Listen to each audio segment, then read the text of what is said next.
Bismillahirrahmanirrahim. Assalamualaikum warahmatullahi wabarakatuh.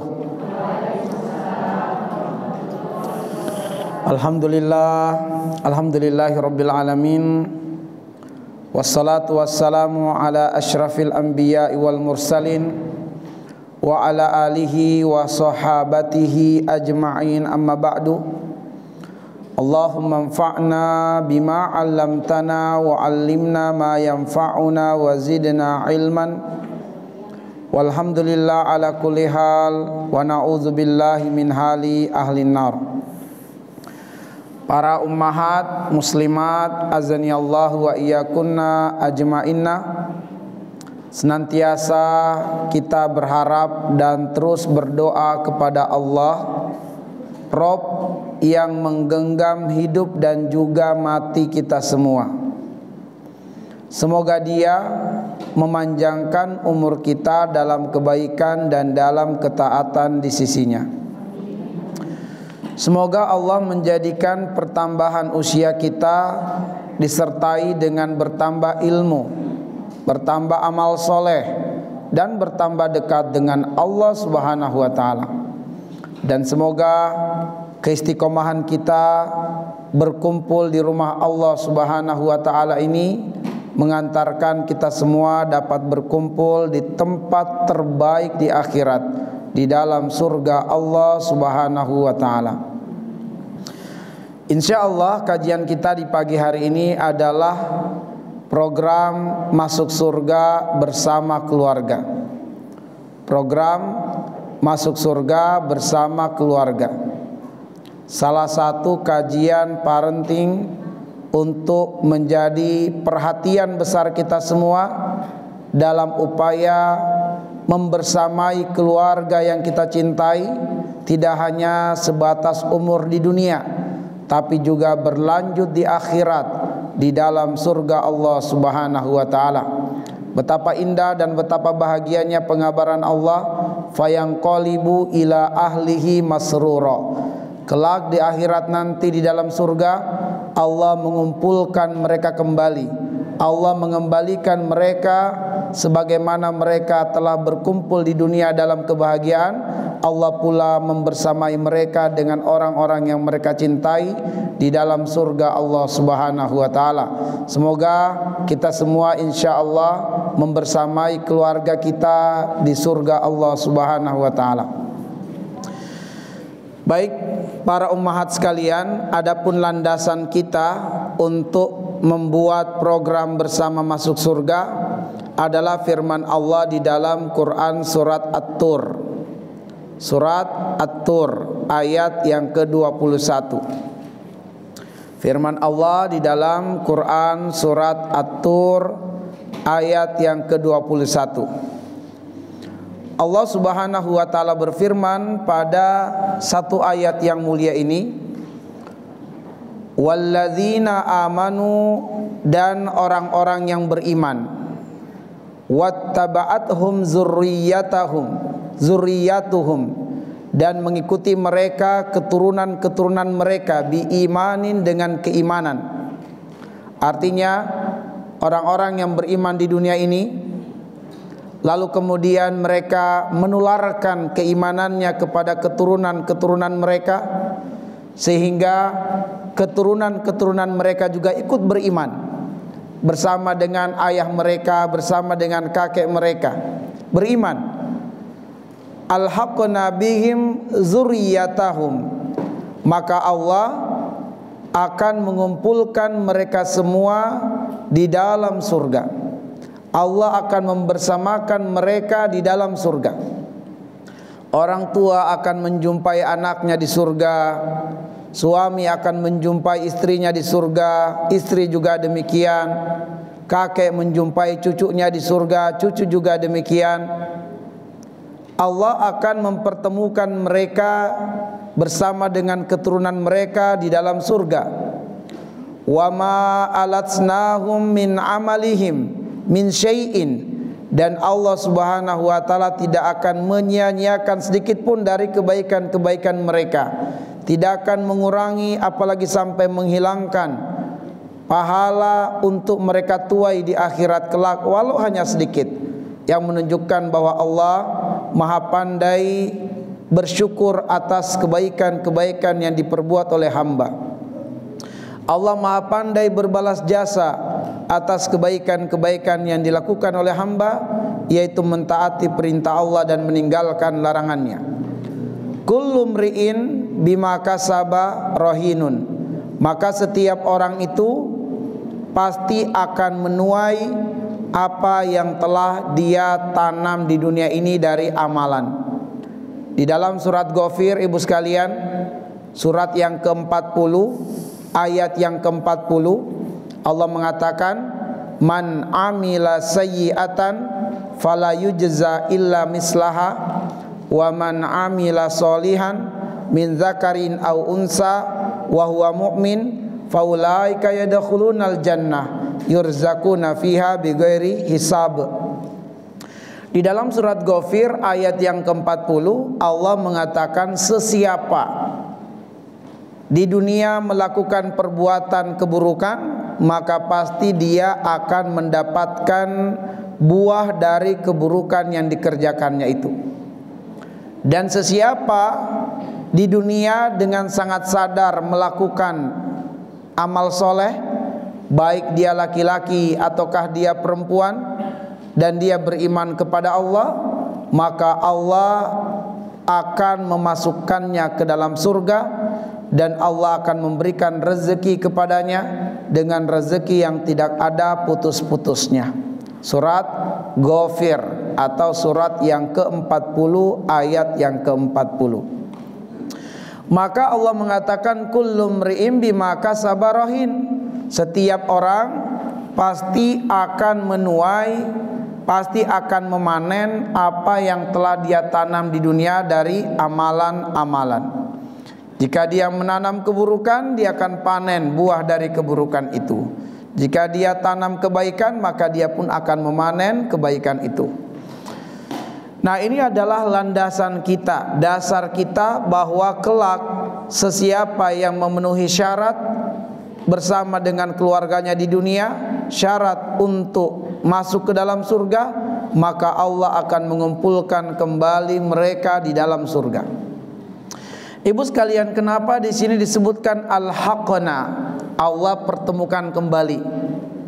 Karena ibu sekalian, setelah peristiwa Yaumil Ba'si, ya, setelah peristiwa Yaumil Ba'si, hari kebangkitan, setiap orang akan memperhatikan dan memperdulikan dirinya sendiri.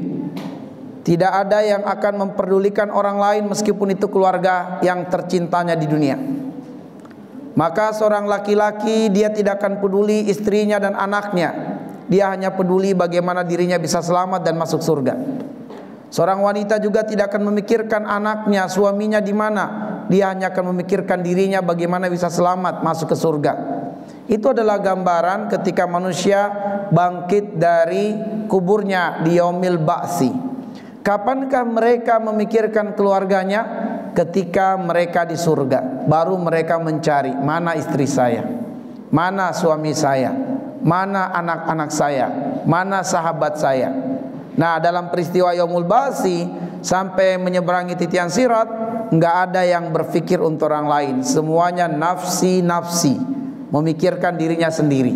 Sebab kenapa? Kata Nabi, praharanya yang sangat besar pada saat itu, sehingga seseorang hanya sibuk untuk memikirkan dirinya bagaimana bisa selamat nantinya.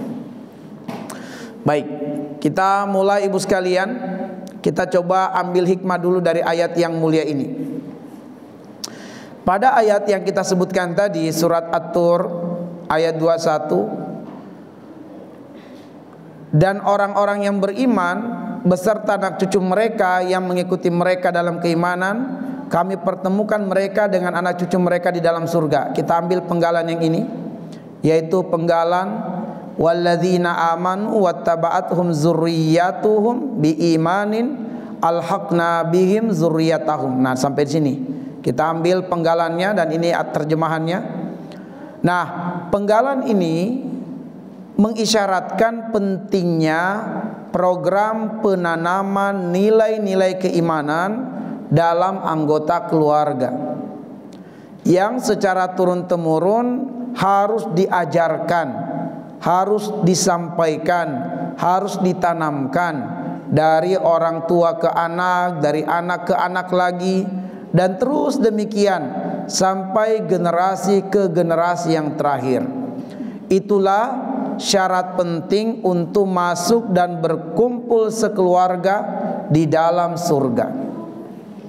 Nah, pertanyaannya adalah apa program yang mesti dilaksanakan, dijalankan dan diajarkan oleh orang tua kepada anak-anaknya, dan kelak anak-anaknya kepada anak-anaknya lagi, dan terus demikian. Program apa yang perlu diajarkan, yang perlu disampaikan, yang perlu ditanamkan, supaya kebersamaan kita di dunia tidak hanya berakhir di dunia, tapi berlanjut di akhirat di dalam surga.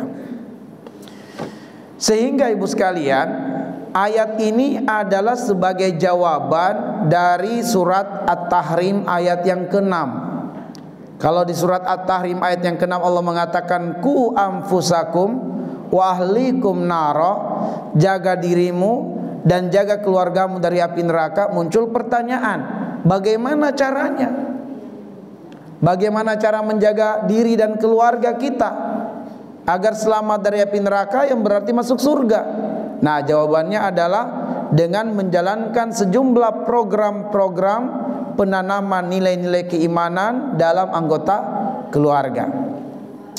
Nah, ibu sekalian, program yang akan kita uraikan, yang nantinya menjadi kewajiban kita untuk menurunkannya, mengajarkannya, menyampaikannya kepada keluarga kita adalah program yang terdapat di dalam surat Ar-Ra'd.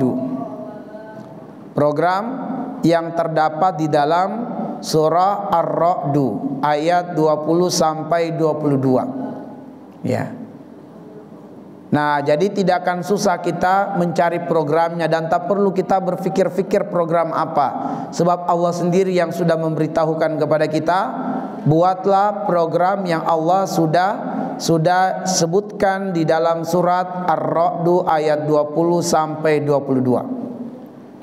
Dengan kita sungguh-sungguh menurunkan dan merumuskan program pada ayat-ayat ini, dan kita bersungguh-sungguh mensukseskan keluarga dengan mengamalkannya, maka semoga Allah meridhoi perjuangan dan jihad kita di dunia ini, sehingga insya Allah kita bersama dengan keluarga kita masuk surga. Dan kita bersyukur karena dahulu di dunia kita pernah memulainya dan menjalaninya.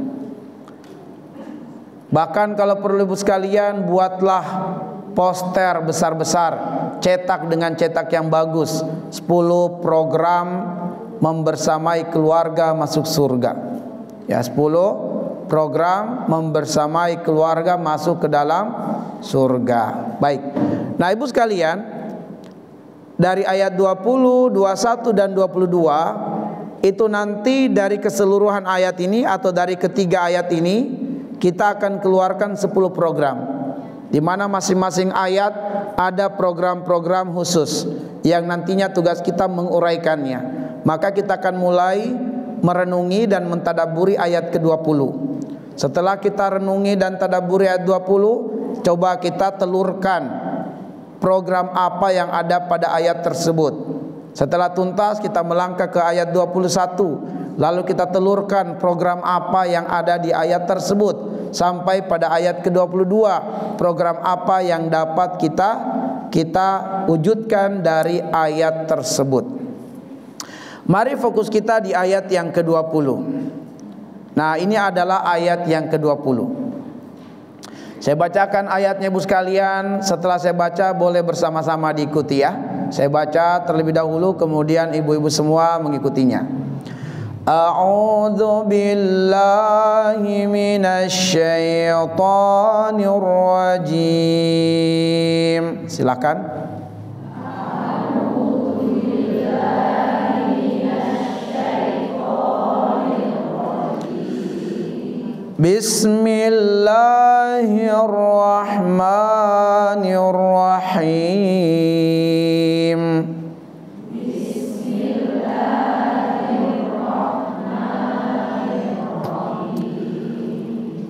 Alladzina yufuna bi ahdillah.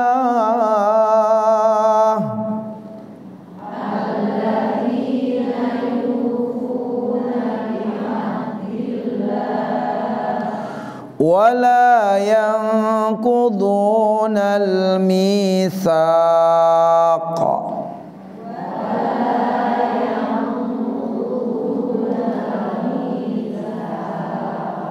Oke, sekarang coba satu ayatnya kita baca satu nafas. Alladzina yufuna bi ahdillahi wa la yanqudunal mitsaq. Alladzina yufuna bi ahdillahi wa la yanqudunal mitsaq. Alhamdulillah. Allah berfirman, alladzina, orang-orang yang, yufuna, mereka menunaikan, mereka melaksanakan, mereka memenuhi, bi ahdillah, janji dengan Allah, wala, dan tidak, yang kuduna, mereka merusak, al-mitsaq, perjanjian dengan Allah.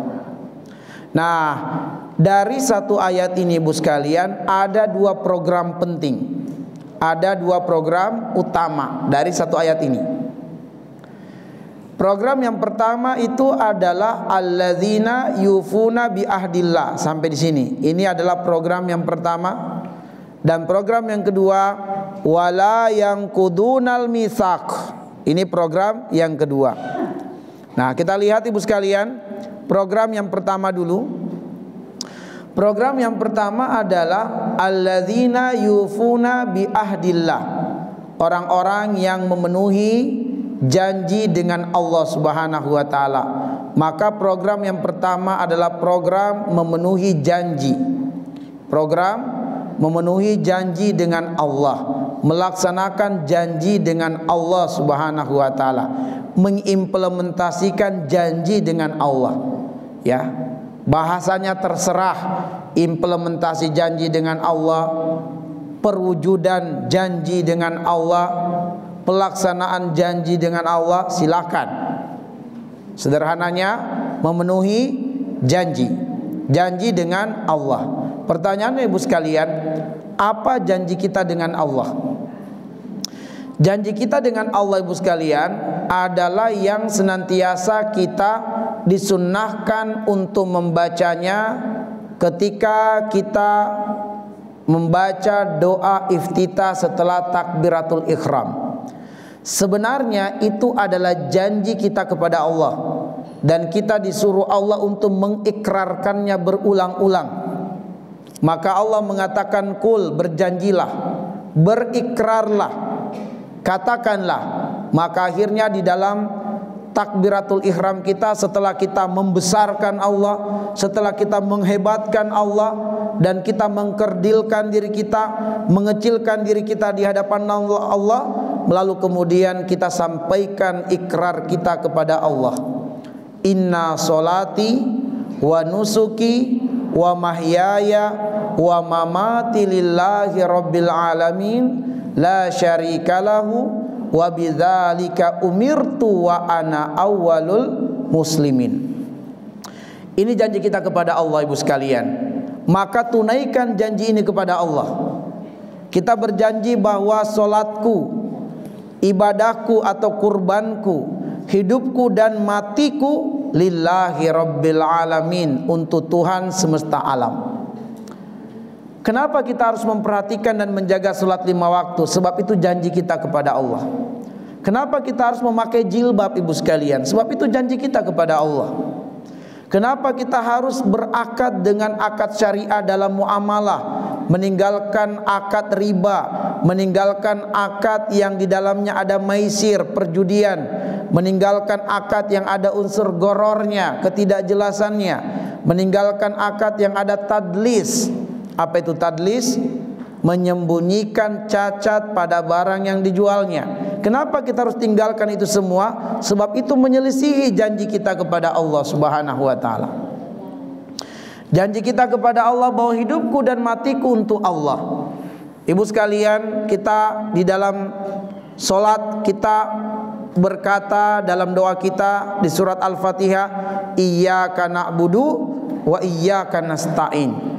Ya Allah, kepadamu aku menyembah, kepadamu aku minta pertolongan. Tapi ibu sekalian, seringkali ketika dompet kita hilang, kita larinya datangnya ke dukun ibu sekalian, untuk menerawang di mana dompet kita terjatuh, siapa yang mengambilnya.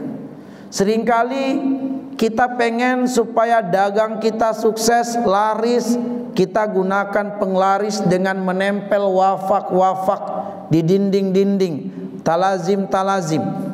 Ada yang banyak beredar ibu sekalian. Kalau ibu cari di internet, tinggal ketik saja khitmir, kaligrafi khitmir, kaligrafi khitmir. Sayangnya ini nggak connect internet bu. Kaligrafi khitmir. Nah, kaligrafi khitmir ibu sekalian itu merendahkan nama-nama Allah Asmaul Husna, karena khitmir itu nama anjing Ashabul Kahfi.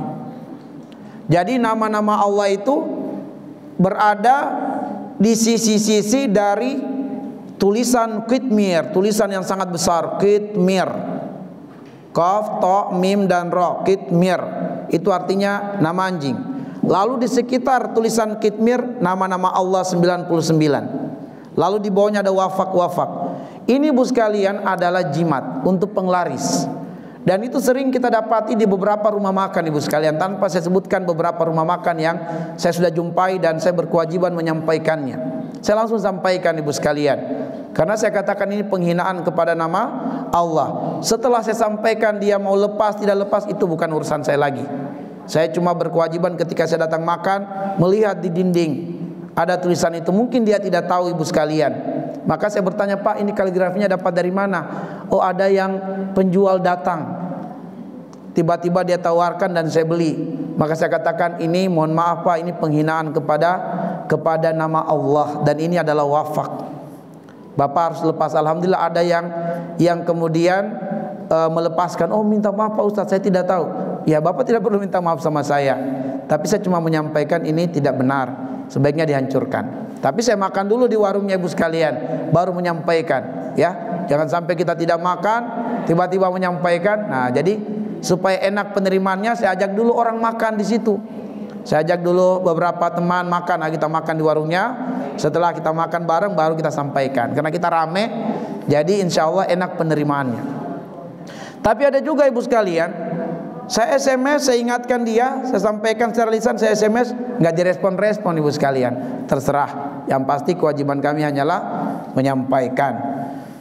Nah, jadi ibu sekalian, itu mengundang jin datang untuk melariskan dagangnya, ya. Dan itu penghinaan terhadap nama Allah Subhanahu wa taala. Maka selagi seseorang bergantung kepada selain Allah, maka yakinlah itu menjadi penghalang terbesar masuk surga ibu sekalian. Maka jangan sampai di antara keluarga kita ada yang pelihara khodam bu. Pelihara khodam, tahu khodam bu? Jin-jin pendamping.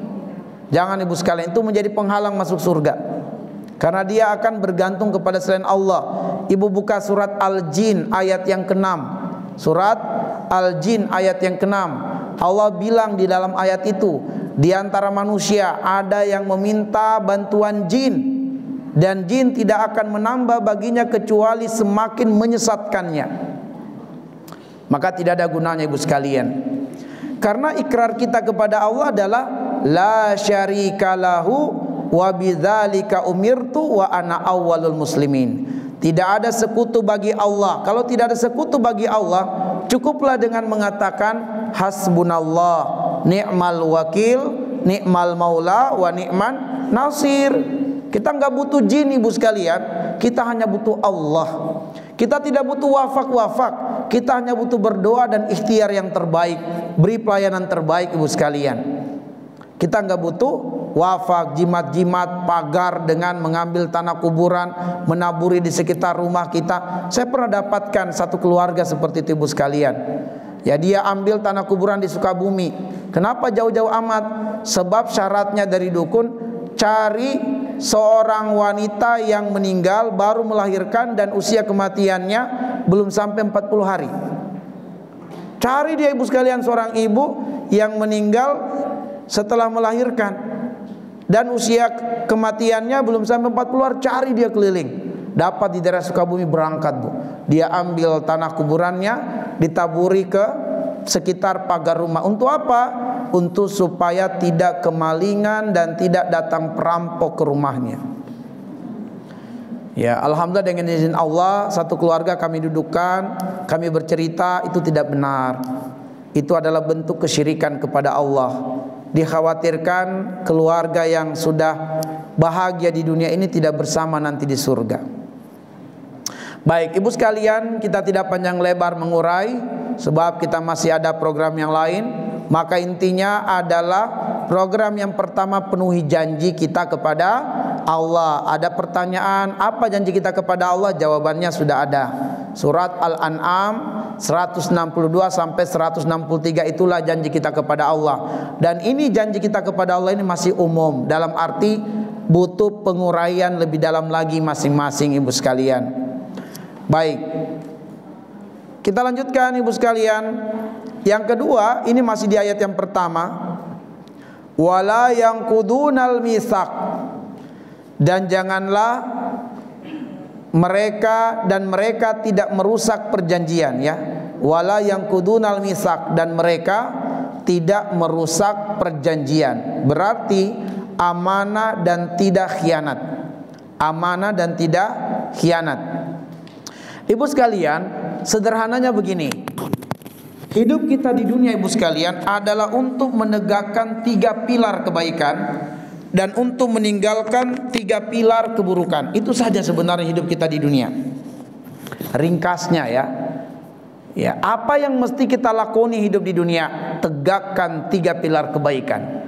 Apa yang mesti kita tinggalkan di dunia ini? Tinggalkan 3 pilar keburukan. Kenapa disebut pilar? Karena ibu sekalian, 3 kebaikan yang Allah sebutkan di dalam ayat ini, dialah yang menjadi pondasi terbangunnya banyak kebaikan.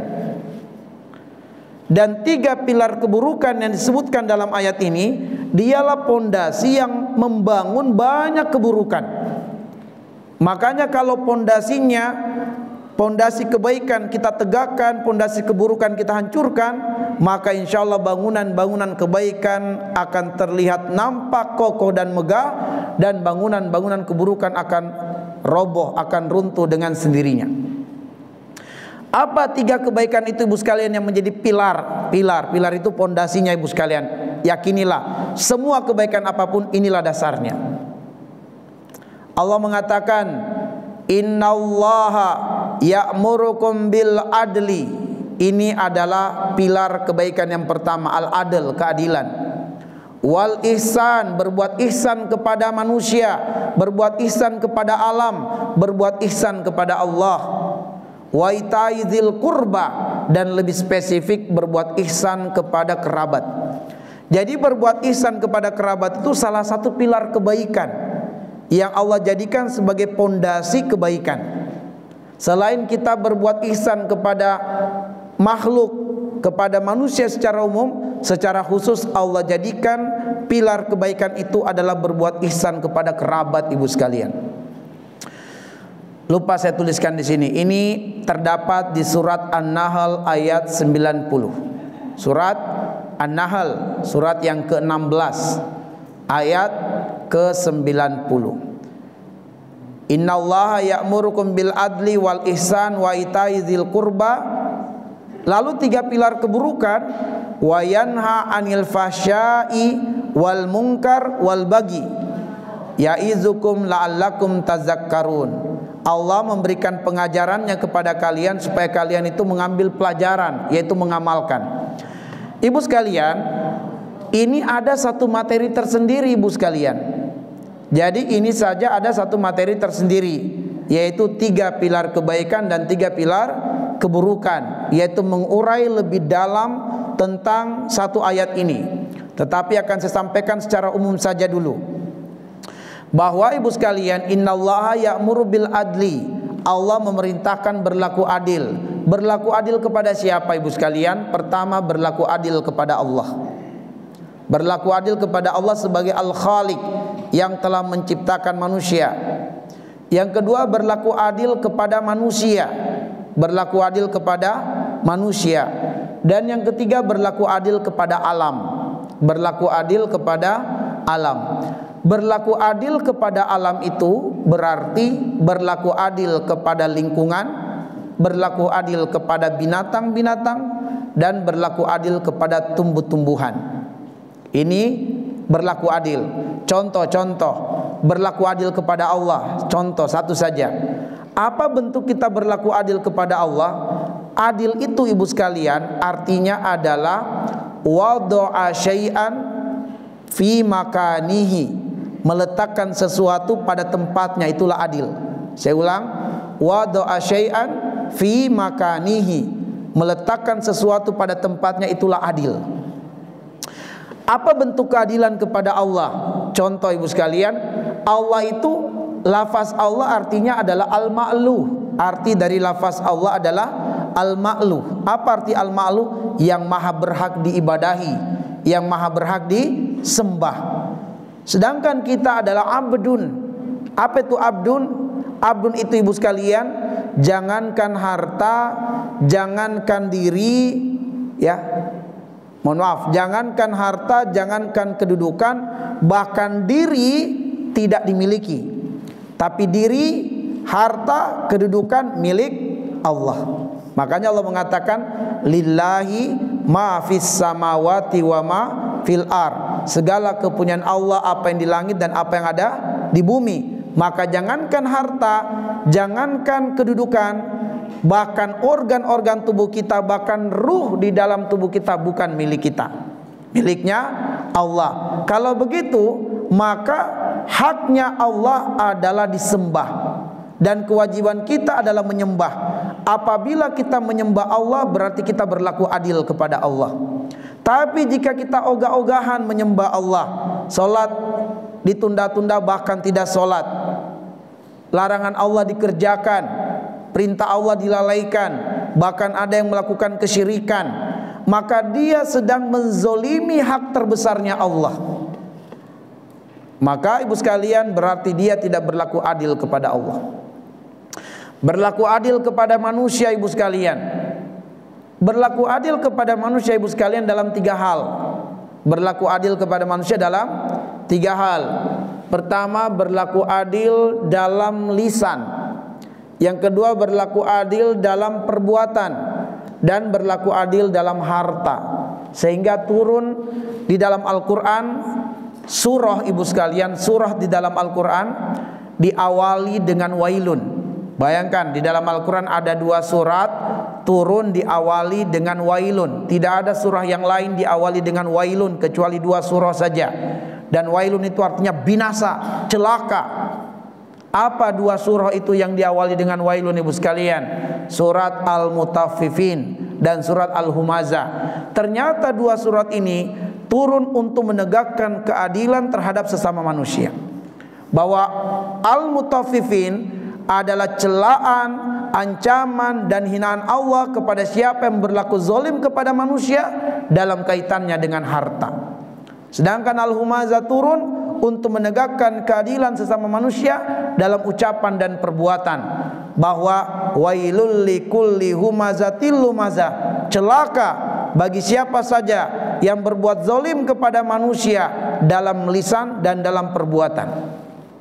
Dalam lisan mungkin dia merendahkannya, tidak memanggil dengan nama yang terbaik untuknya. Mentang-mentang temannya kulitnya gelap dipanggil, ibu habatus sauda misalnya, ya.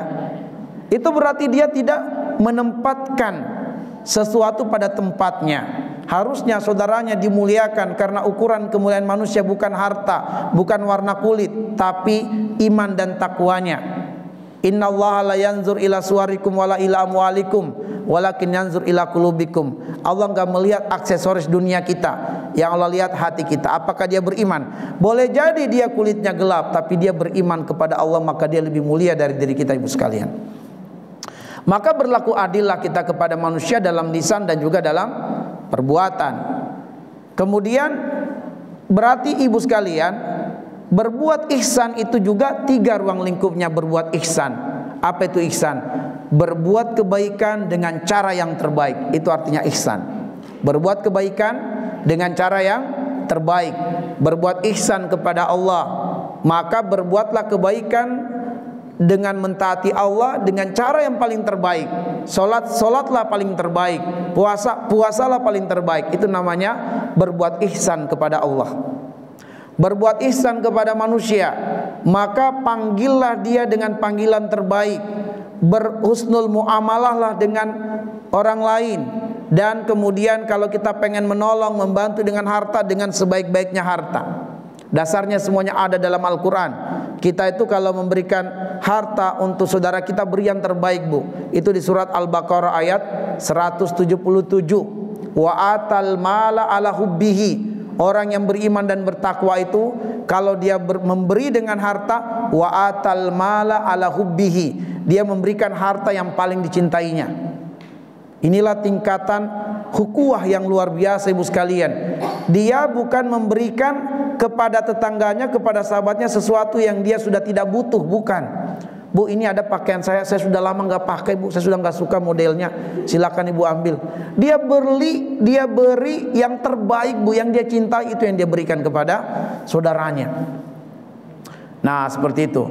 Nanti ketika makanannya sudah hampir basi, baru diantar ke tetangganya, bu, ini ada makanan, kami sudah nggak ada lagi yang mau makan, khawatir basi, bu. Masya Allah. Beri yang terbaik, bu sekalian. Baru kita beli, datang langsung bagi cepat. Nah, itu yang benar. Nah, jadi ibu sekalian, wa atal mala ala hubbihi, dia memberikan harta yang paling dicintainya. Nah, berbuat ihsan dengan harta. Kemudian terutama kerabat kita, ibu sekalian, berikan perhatian, santunan kepada kerabat dan keluarga kita. Nah, ini adalah ringkasnya saja. Lalu ibu sekalian, Allah melarang dari 3 kedurhakaan. Ada al-fahsya, ada al-munkar, ada al-baghi. Apa sih perbedaannya ini? Karena maknanya sama saja, yaitu kemaksiatan dan kedurhakaan. Terus apa perbedaannya al-fahsya, wal munkar, wal baghi? Perbedaannya begini, ibu sekalian. Perbuatan al-fahsya ini adalah perbuatan kezoliman yang melanggar hak Allah dan melanggar hak manusia. Itu al-fahsya. Perbuatan kezoliman yang melanggar hak Allah dan melanggar hak manusia. Jadi perbuatan ini perbuatan dosa yang menzolimi hak Allah dan menzolimi manusia. Contoh, berbuat zina.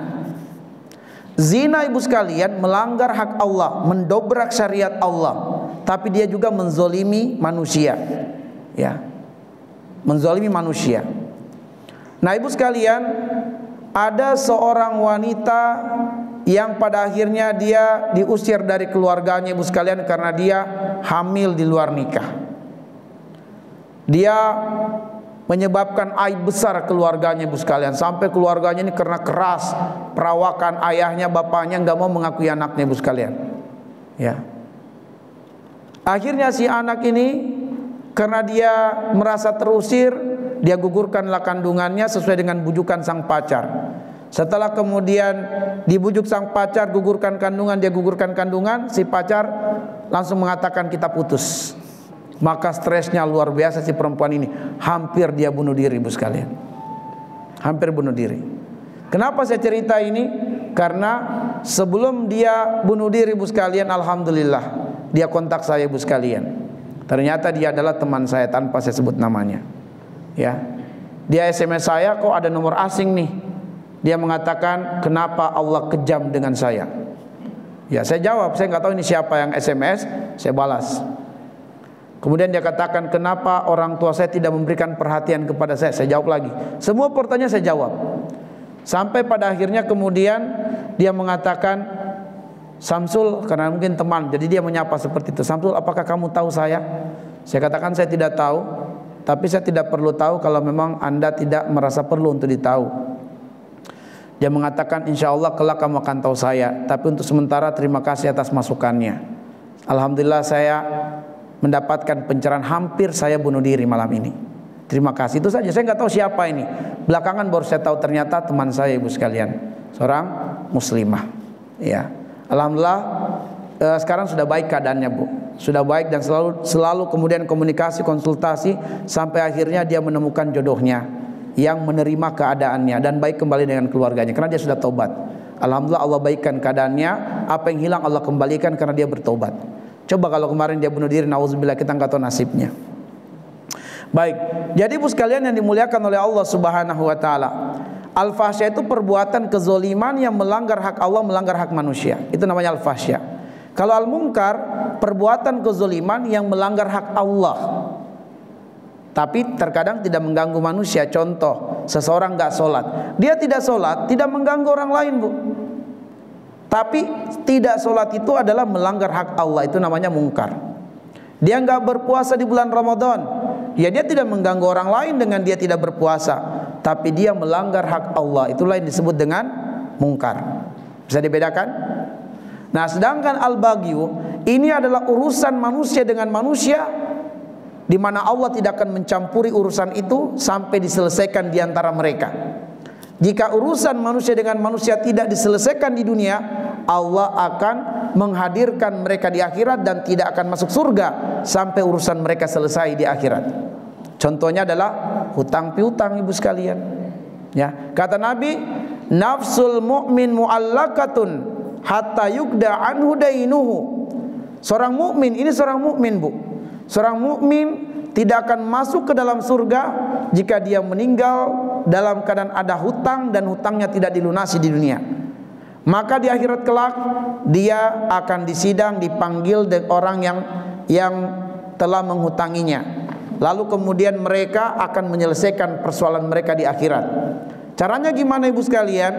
Yang berhutang dia tidak akan lagi membayar dengan rupiah, tapi dia akan membayar dengan amal solehnya. Kalau amal solehnya kurang, dengan terpaksa dia akan memikul dosa dari orang yang telah memberikan hutang kepadanya. Ibu sekalian, persoalannya adalah bukan sekedar nominal yang akan kita lunasi di sana yang ditakar dengan kebaikan kita, tapi termasuk kezoliman kita yang harus kita bayar. Begini ibu sekalian, al-muslimuna ala syurutihim, itu kata Nabi. Muslim terikat dengan akad, itu muslim. Al-muslimuna ala syurutihim, muslim terikat dengan akadnya. Kita berakad, saya pinjam uang Anda, saya kembalikan bulan depan tanggal 10 misalnya. Begitu jatuh tempo di bulan depan tanggal 10 tidak segera dibayar dan kita yang berhutang tidak mengabari, masuk tanggal 11 kita juga tidak membayar dan tidak mengabari, masuk tanggal 12 kita juga tidak mengabari. Ibu sekalian, lewat dari tanggal 10 tadi, tanggal 11, tanggal 12 kita telah menzolimi saudara kita itu 2 hari. Masuk tanggal 13, 3 hari kita zolimi dia. Tanggal 14, 4 hari kita zolimi dia. Bayangkan kalau kita zolimi dia 1 tahun, 2 tahun, semua ini akan kita bayar, Bu. Bukan sekedar hutang kita ditambah plus kezoliman kita, apatah lagi kezoliman kita itu membuat saudara kita yang memiliki piutang, dia yang harus sibuk repot mencari dan menghubungi kita, Bu. Bertambah kezoliman kita. Kita yang berhutang kita tidak berkabar, kita tenang-tenang saja. Malah pada akhirnya yang pemilik piutang dia yang mengejar-ngejar kita, dia yang mencari tahu nomor kita di mana. Bahkan mungkin kita memblokirnya. Nauzubillah. Mungkin kita sukses di dunia tidak ditagih oleh dia, tapi di akhirat ibu sekalian kita akan bayar kezoliman kita itu. Kita bayar. Ingat, Bu, kita akan masih nafsi-nafsi di akhirat. Nggak ada kepikiran, oh ini tetangga saya, ya Allah saya maafkan. Nggak ada. Di akhirat, Bu, kita tidak akan berpikir untuk orang lain. Kita hanya berpikir untuk diri kita. Nanti kita berpikir orang lain kalau di surga. Selagi kita belum masuk surga, Bu, nggak ada pikiran kita, ya Allah ini tetangga saya, ya Allah nggak apa-apa saya maafkan utang saya di dunia. Enggak. Pokoknya kita akan tagih. Karena kita pengen selamat. Kita nggak tahu apakah kita selamat atau tidak. Dan kita butuh wasilah amal yang banyak untuk selamat. Makanya ada peluang nih, kita akan ambil amal soleh dia, ibu sekalian. Kita akan tanya lagi, ya Allah, belum cukup, dia zolimi saya 1 tahun, 2 tahun ya Rabb, itu saya mau diganti juga. Maka dia bayar lagi dengan amal solehnya, Bu. Maka kata Nabi, di akhirat ada orang-orang yang muflis. Siapa itu muflis? Yang bangkrut, habis amalnya, Bu. Pengajian dia ikuti, dia haji, dia umroh, dia terus melangkahkan kaki ke masjid, tapi Bu sekalian, dia ada hutang yang tidak segera dia bayar, bisa jadi muflis nanti, ya. Lain cerita kalau pemilik piutang sudah dia putihkan, aman. Kalau sudah diputihkan, tapi yang masalah ini adalah yang tidak diputihkan. Baik, kita lanjutkan Ibu sekalian. Itulah al-bagyu. Maka Allah bilang, ya'izukum la'allakum tazakkarun. Allah turunkan Al-Quran itu sebagai pelajaran bagimu, supaya kamu amalkan ayat-ayat Allah dalam hidupmu. Nah, sekarang kita melangkah kepada ayat yang ke-21 Ibu sekalian. Ayat yang ke-21. Baik, saya baca sendiri Ibu sekalian, tidak perlu diikuti, cukup saya yang baca. Walladzina yasiluna ma amarallah, walladzina yasiluna ma amarallahu bihi ayyusal wa yakhshawna rabbahum wa yakhafuna su'al hisab. Allah bilang bahwa yang akan masuk ke dalam surga itu bersama dengan keluarganya adalah mereka yang yasiluna ma amarallahu bihi, yang menyambung silaturahmi sebagai perintah yang Allah perintahkan. Mereka menyambung, membaguskan hubungan dengan apa yang Allah perintahkan, yaitu menyambung silaturahmi. Wa yakhshawna rabbahum, dan mereka takut kepada Rabb mereka. Wa yakhafuna su'al hisab, dan mereka sangat khawatir dengan perhitungan yang buruk akan amalnya di hari kiamat kelak. Dia takut perhitungan amalnya di akhirat kelak itu buruk, sehingga dia akan terlempar ke dalam neraka. Dia takut, makanya dia berjuang, berusaha untuk di dunia ini amalnya bisa baik bukan buruk. Mari kita lihat Ibu sekalian, program apa yang terdapat di dalam ayat ke-21 ini. Kalau kita lihat Ibu sekalian, di sini ada beberapa program. Walladzina yasiluna ma amarallahu bihi ayyusal, ini berarti satu program nih. Wa yakhshawna rabbahum, satu program. Wa yakhafuna su'al hisab, satu program. Berarti ada 3 program. Ada 3 program. Berarti sudah 5 nih kita dapat. Mari kita lihat.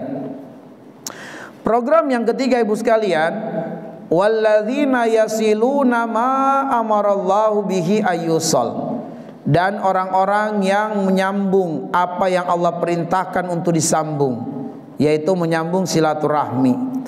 Nah Ibu sekalian, perhatikan bedanya bahasa Arab dengan bahasa Indonesia. Silaturahmi dan silaturahim dalam bahasa Indonesia artinya sama, dalam bahasa Arab beda.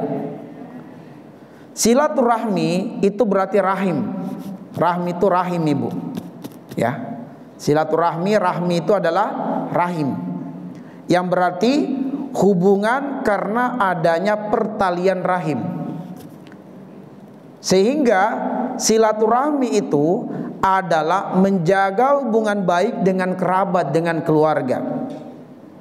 Dalam posisi ini Ibu sekalian, seorang suami tidak boleh menghalangi istri untuk berbuat baik kepada keluarganya, dan seorang istri tidak boleh menghalangi suaminya untuk berbuat baik kepada keluarganya.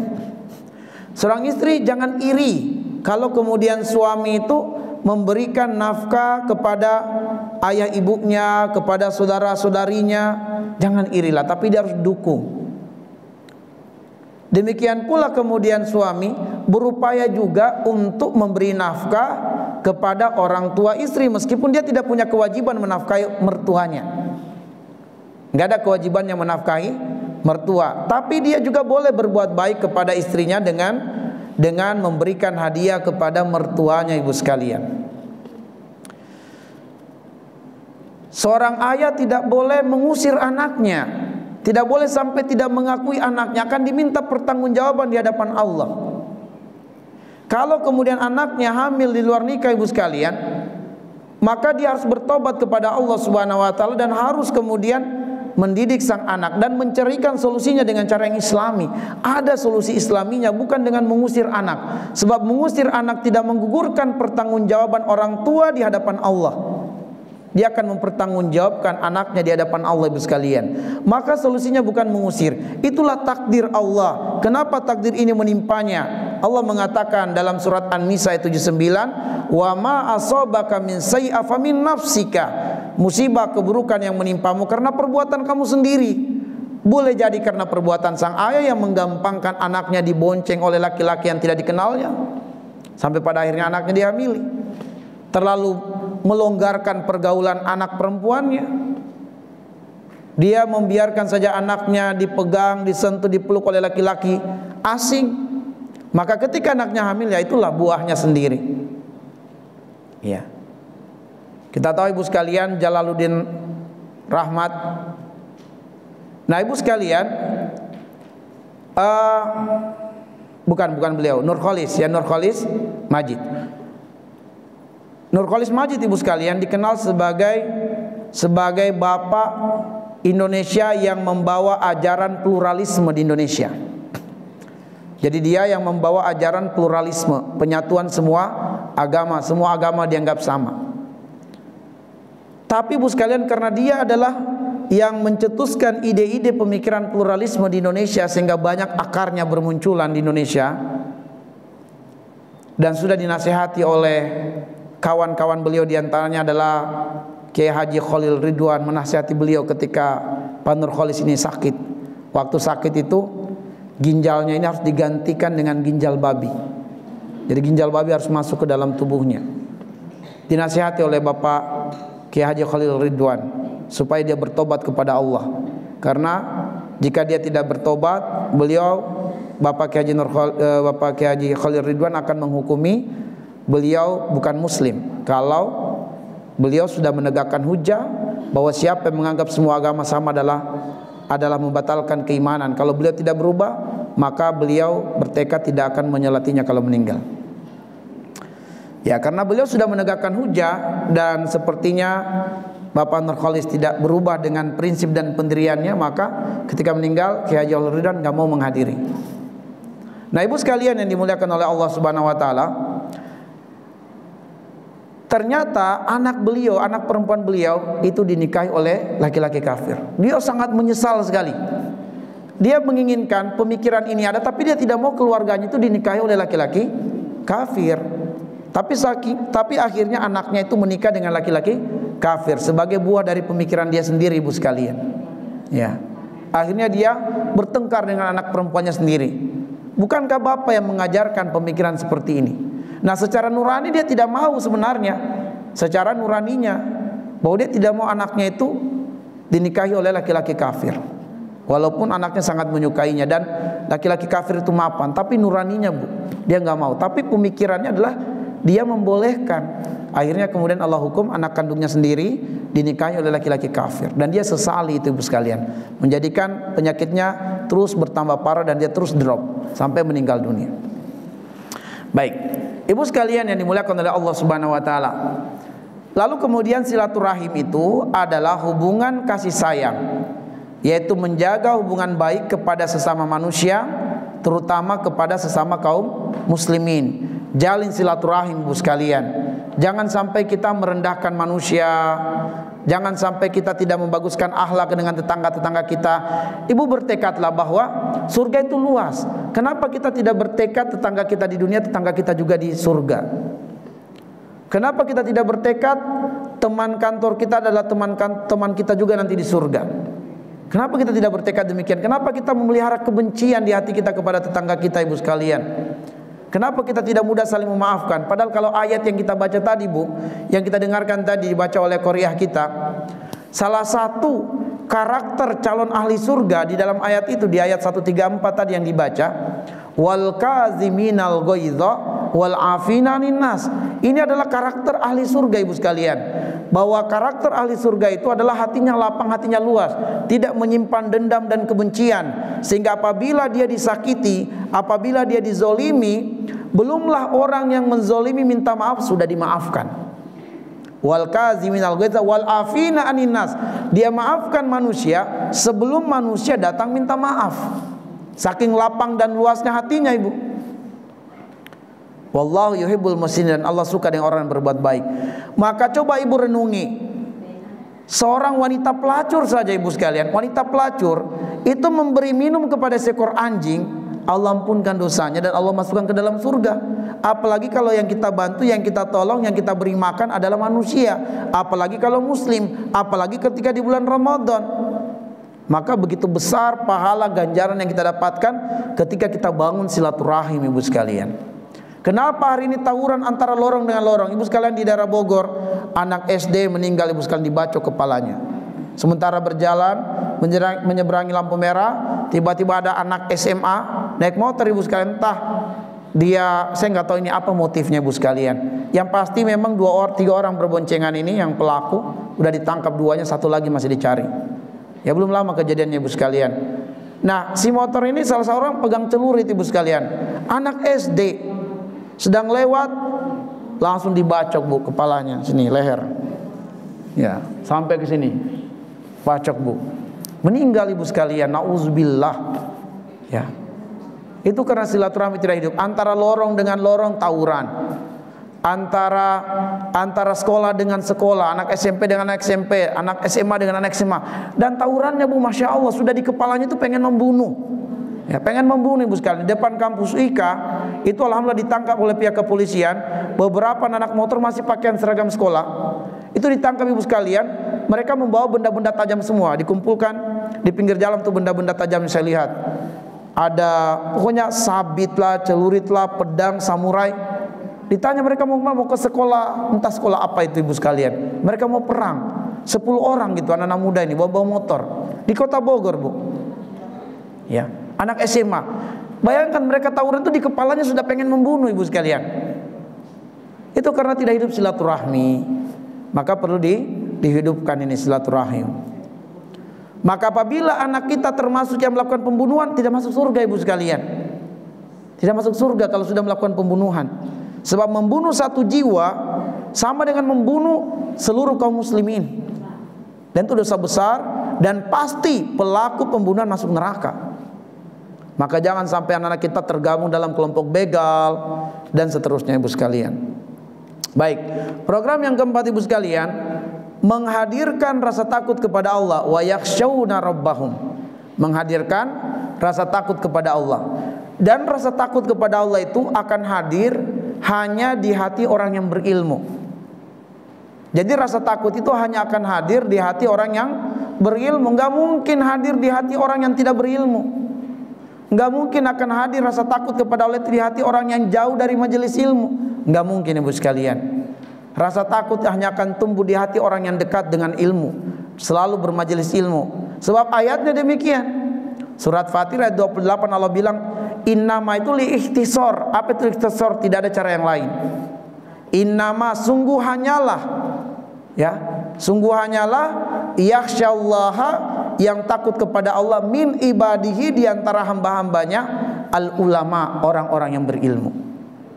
Maka jangan sampai ibu-ibu sekalian kita semangat belajar ikut pengajian, tapi suami kita nggak semangat ikut pengajian. Jangan sampai kita semangat ikut pengajian, tapi anak kita nggak pernah ikut pengajian. Akhirnya ibu sholat 5 waktu, suaminya nggak sholat, anak-anaknya nggak sholat. Maka tidak bisa bersama di surga nantinya, ibu sekalian. Padahal kita pengen bersama-sama semuanya. Saya sudah pernah menyampaikan pada kajian sebelumnya di surat Al-Mudatsir, penyebab keluarga di dunia terpisah di akhirat.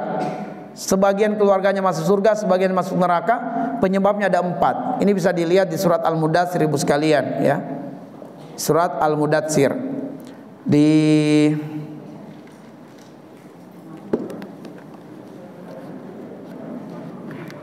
coba ibu sekalian unsi itu ayat keberapanya. Al-Mudatsir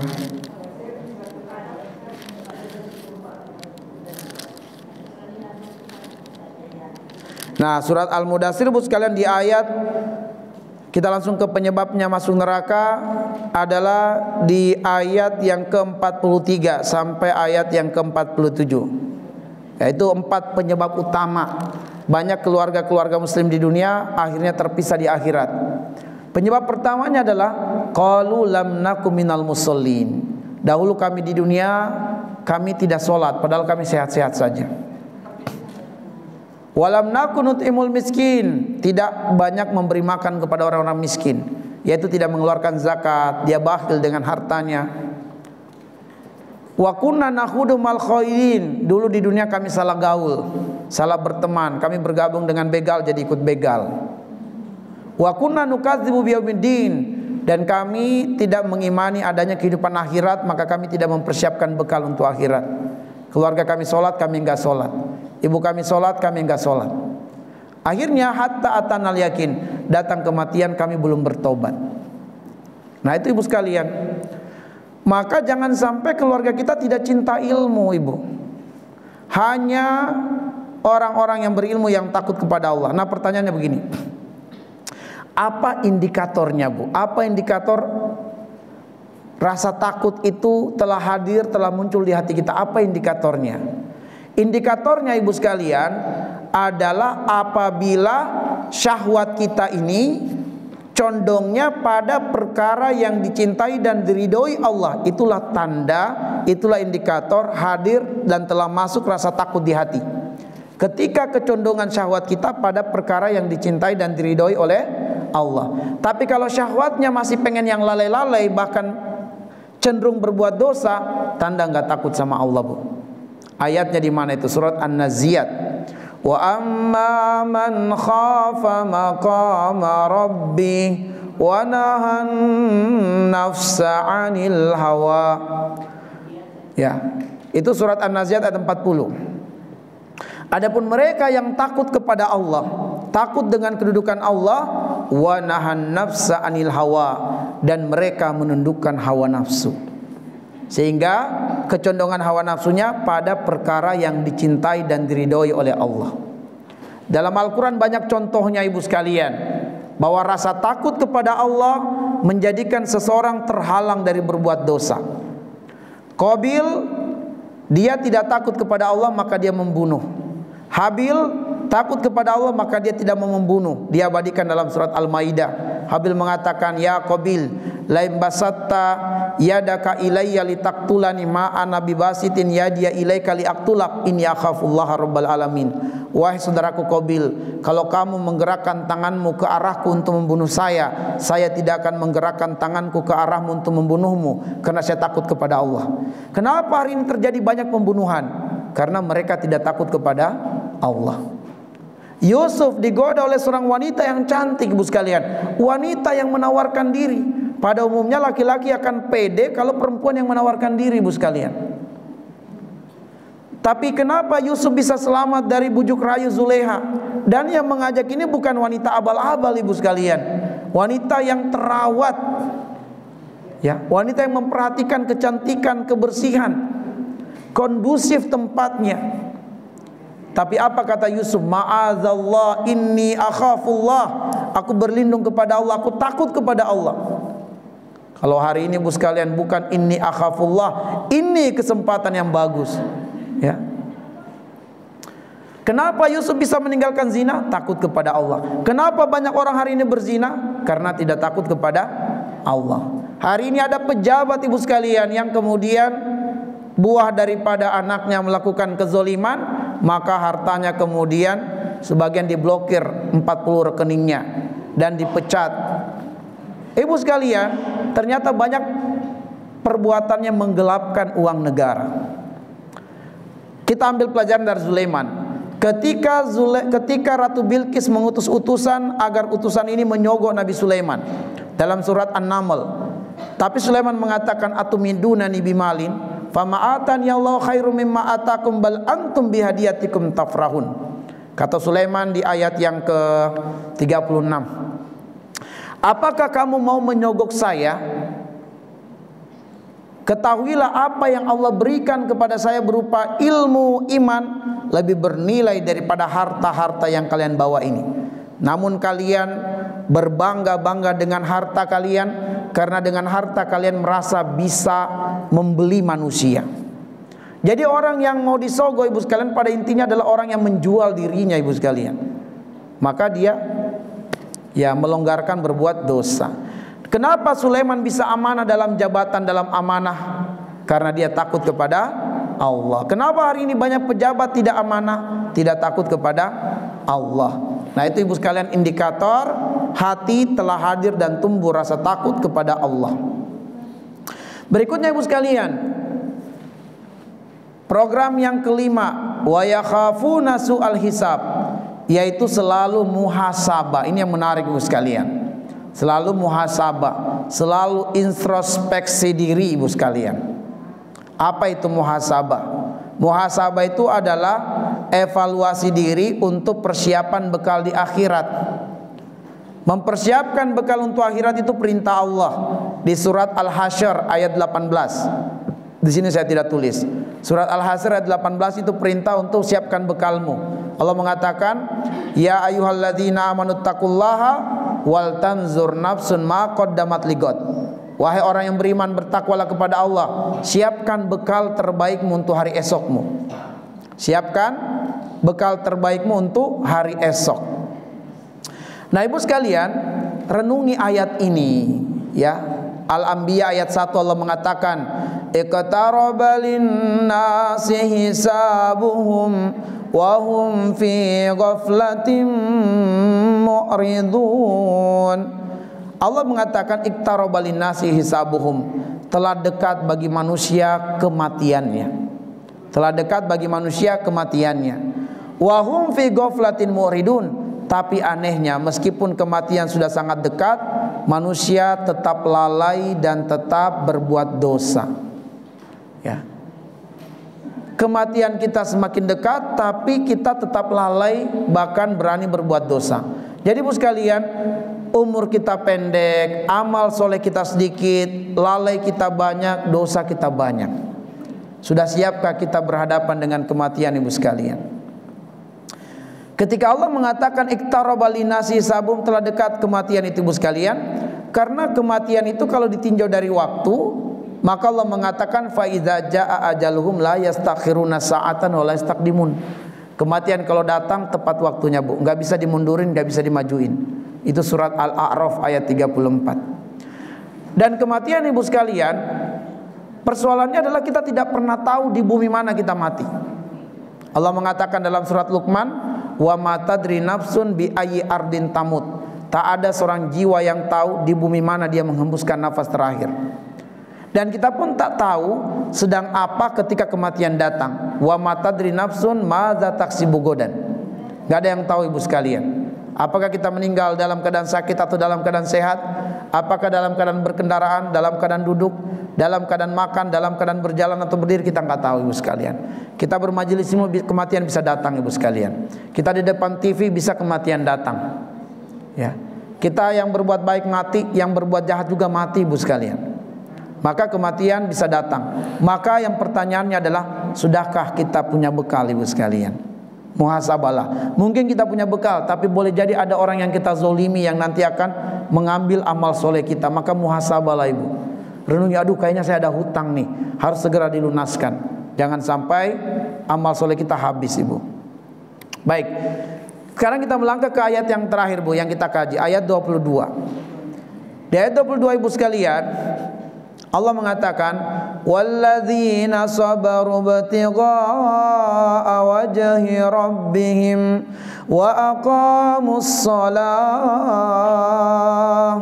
wa anfaqu mimma razaqnahum sirran wa alaniyah wa yadra'una bil hasanatis sayyi'ah ulaika lahum uqbaddar. Nah di sini ada berapa program sini Bu sekalian? Ada 5 berarti ya. Karena ada 10 berarti di sini ada 5. Walladzina sabaru, dan orang-orang yang bersabar. Ini berarti yang ke-6. Ibtigha wajhi rabbihim, mengharapkan wajah Allah, berarti ikhlas. Ini yang ke-7. Wa aqamus shalah, yang ke-8, menegakkan salat.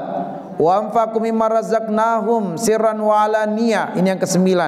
Berinfak dengan apa yang Allah rezekikan kepada mereka sirran wa alaniyah, baik sembunyi-sembunyi atau terang-terangan. Dan yang terakhir wa yadrauna bil hasanah as-sayyi'ah, dan mereka berupaya untuk mengganti perbuatan keburukan dengan melakukan kebaikan, atau mereka membalas keburukan dengan melakukan kebaikan. Dengan 10 program inilah Allah mengatakan ulaika lahum uqbaddar, mereka itulah yang akan mendapatkan akibat yang baik, yaitu tempat terbaik di akhirat nanti, Ibu sekalian.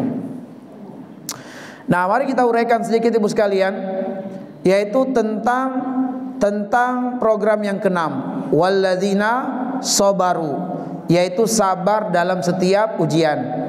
Ibu, kita tidak akan uraikan lebih dalam karena waktu, ya, kita udah usahakan cepat selesai sebelum pukul 11.30.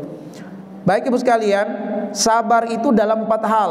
Sabar itu dalam 4 hal. Pertama, sabar dalam menjalankan perintah Allah. Yang kedua, sabar dalam meninggalkan larangan Allah. Sabar dengan adanya gangguan musuh, dan sabar dari musibah. Masing-masing ini ada dasar dan dalilnya. Dan sabar dalam 4 hal ini merupakan tafsir dari surat Al-Ankabut. Surat Al-Ankabut ayat yang kedua, ketika Allah mengatakan ahasiban nas ayyutraku ayyakulu amanna wa hum la yuftanun. Apakah manusia dibiarkan beriman sedangkan mereka tidak diuji? Pasti diuji.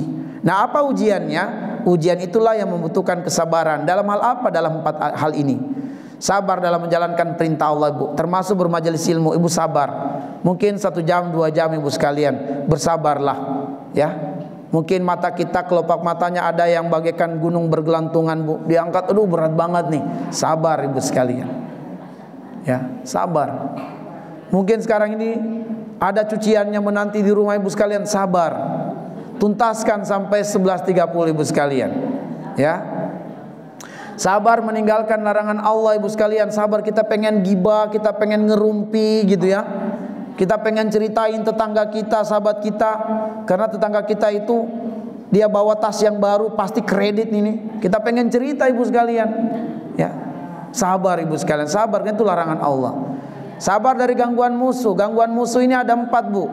Gangguan musuh ada 4. Ini disebutkan di dalam surat Al-Falaq. Qul a'udzu birabbil falaq min syarri ma khalaq, dari kejahatan makhluk, dari gangguan musuh ada 4.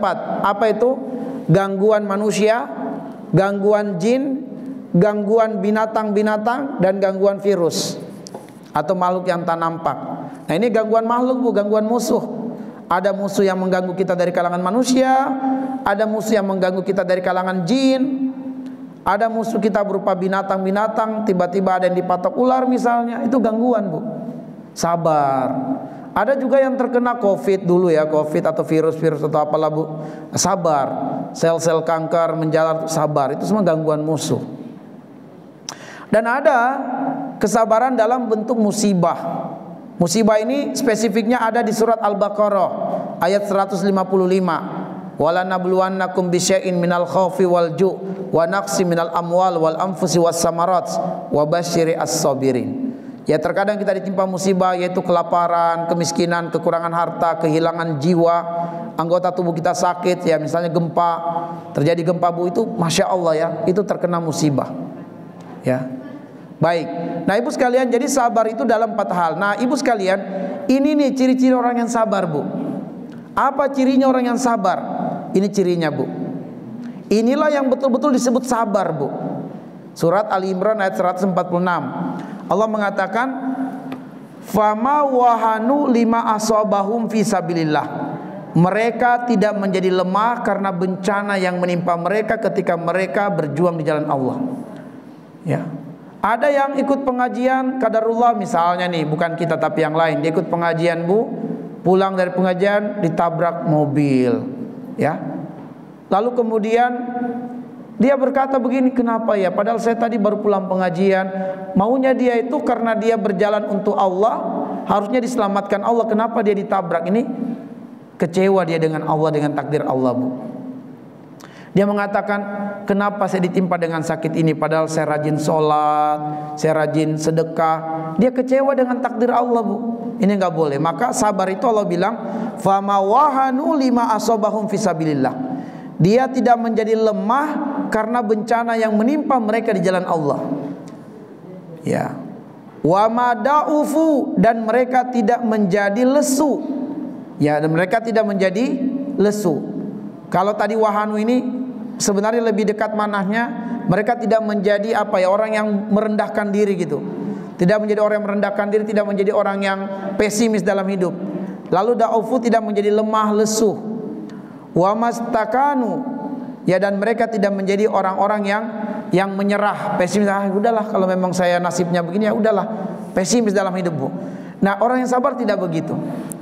Ya, orang yang sabar tidak begitu. Jadi orang yang sabar terbebas dari 3 hal ini. Ya, dia terbebas dari keputusasaan, terbebas dari kelemahan, dan terbebas dari pesimis. Itulah orang yang sabar, Bu.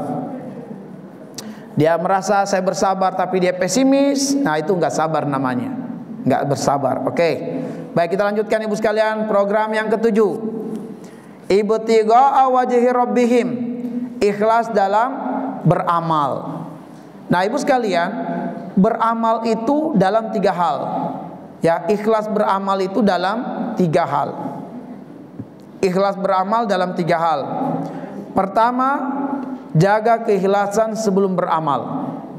Sebelum beramal, luruskan kembali niatnya. Kemudian ketika sedang beramal, luruskan kembali niatnya, kita beramal karena Allah. Ibu sekalian, masih banyak orang bisa menjaga ikhlasnya sebelum dia beramal. Masih banyak orang yang bisa menjaga ikhlasnya ketika dia sedang beramal, tapi banyak yang gagal menjaga ikhlasnya setelah beramal.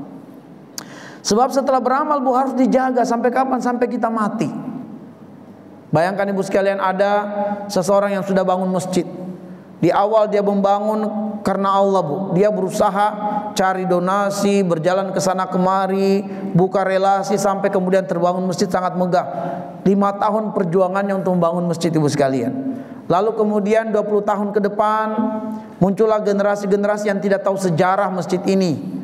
Nah, dia stres, Bu. Ini anak-anak muda tidak ada penghormatannya kepada saya nih. Dia nggak tahu siapa nih yang bersejarah bangun masjid. Akhirnya dia pengen orang-orang harus tahu, Bu, bahwa dialah pahlawan di masjid ini. Maka dipanggil itu anak-anak muda semua.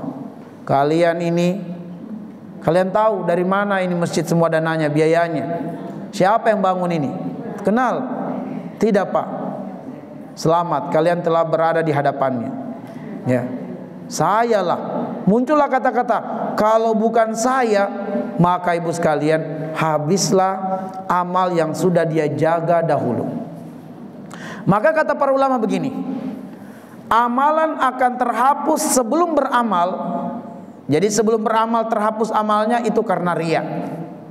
Jadi riya menghapus amal sebelum beramal. Sedangkan amalan terhapus setelah beramal karena ujub.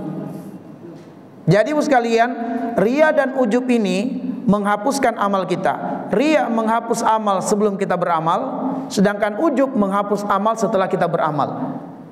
Maka bagaimana terapinya, Ibu sekalian? Terapinya adalah iyyaka na'budu wa iyyaka nasta'in. Iyyaka na'budu adalah untuk membebaskan dan menyembuhkan hati kita dari penyakit riya, bahwa murni kita ibadah untuk Allah, bukan karena popularitas. Wa iyyaka nasta'in, untuk membersihkan hati kita dari ujub, bahwa kita bisa bangun masjid ini bukan karena saya hebat, tapi karena pertolongan Allah. Kita bisa mengistiqomahkan dan melanggengkan majelis taklim ini bukan karena saya sebagai ketua majelis taklimnya, bukan, tapi karena pertolongan Allah, Ibu sekalian. Maka iyyaka na'budu menyembuhkan hati dari riya, wa iyyaka nasta'in menyembuhkan hati dari penyakit ujub. Dan Ibu sekalian, orang yang ikhlas itulah yang tidak bisa digoda oleh setan. Maka setan mengatakan, saya pasti akan menyesatkan manusia semuanya, illa ibadaka minhumul mukhlasin, kecuali hambamu yang ikhlas. Itu yang tidak bisa kugoda. Aku angkat tangan, gak bisa ku dekati dia. Tapi kalau masih ada keinginan kita pengen dipuji, itulah yang membuat setan mendekat, Ibu sekalian. Maka kalau kita dalam kegiatan urus dakwah seperti ini, urus umat, masih ada kepentingan pribadi, pasti akan cekcok kita, Bu. Pasti ada kecekcokan terjadi nanti. Pasti ada kelompok-kelompok gap-gap. Kenapa? Karena ada kepentingan dunia yang masuk dalam urusan dakwah. Gitu. Baik, kita lanjutkan Ibu sekalian. Ini ayat 22 ya, bukan ayat 21, salah tulis nih. Nah, yang ke-8 Ibu sekalian, wa aqamus shalah, istiqomah menegakkan salat. Nah, dalam surat Toha ayat 132 Allah suruh kita dan keluarga kita tegakkan salat. Wa'mur ahlaka bis shalah, perintahkan keluargamu untuk salat. Wastabir 'alaiha, dan bersabarlah kalian satu keluarga mengerjakan salat. La nas'aluka rizqa, kami tidak minta rezeki padamu. Nahnu narzuquka, kami yang memberi rezeki padamu. Wal aqibatul taqwa. Ayat ini menyuruh agar satu keluarga sholat. Jangan sampai ada anggota keluarga yang tidak sholat. Di antara alasan kenapa keluarga tidak sholat, mungkin suami nggak sholat. Apa alasannya? Alasannya biasanya karena capek mencari nafkah. Maka Allah mengatakan, sholat tidak menghilangi rezekimu, sholat tidak menutupi rezekimu, sholat tidak menghalangi rezekimu, tapi sholat akan membuka rezekimu seluas-luasnya. Maka Allah mengatakan, la nas'aluka rizqa, nahnu narzuquka wal aqibatul taqwa. Baik, yang ke-9 Ibu sekalian, wa anfaqu mimma razaqnahum sirran wa alaniyah. Ya, cinta berinfak atau bergaya hidup sedekah. Bergaya hidup sedekah.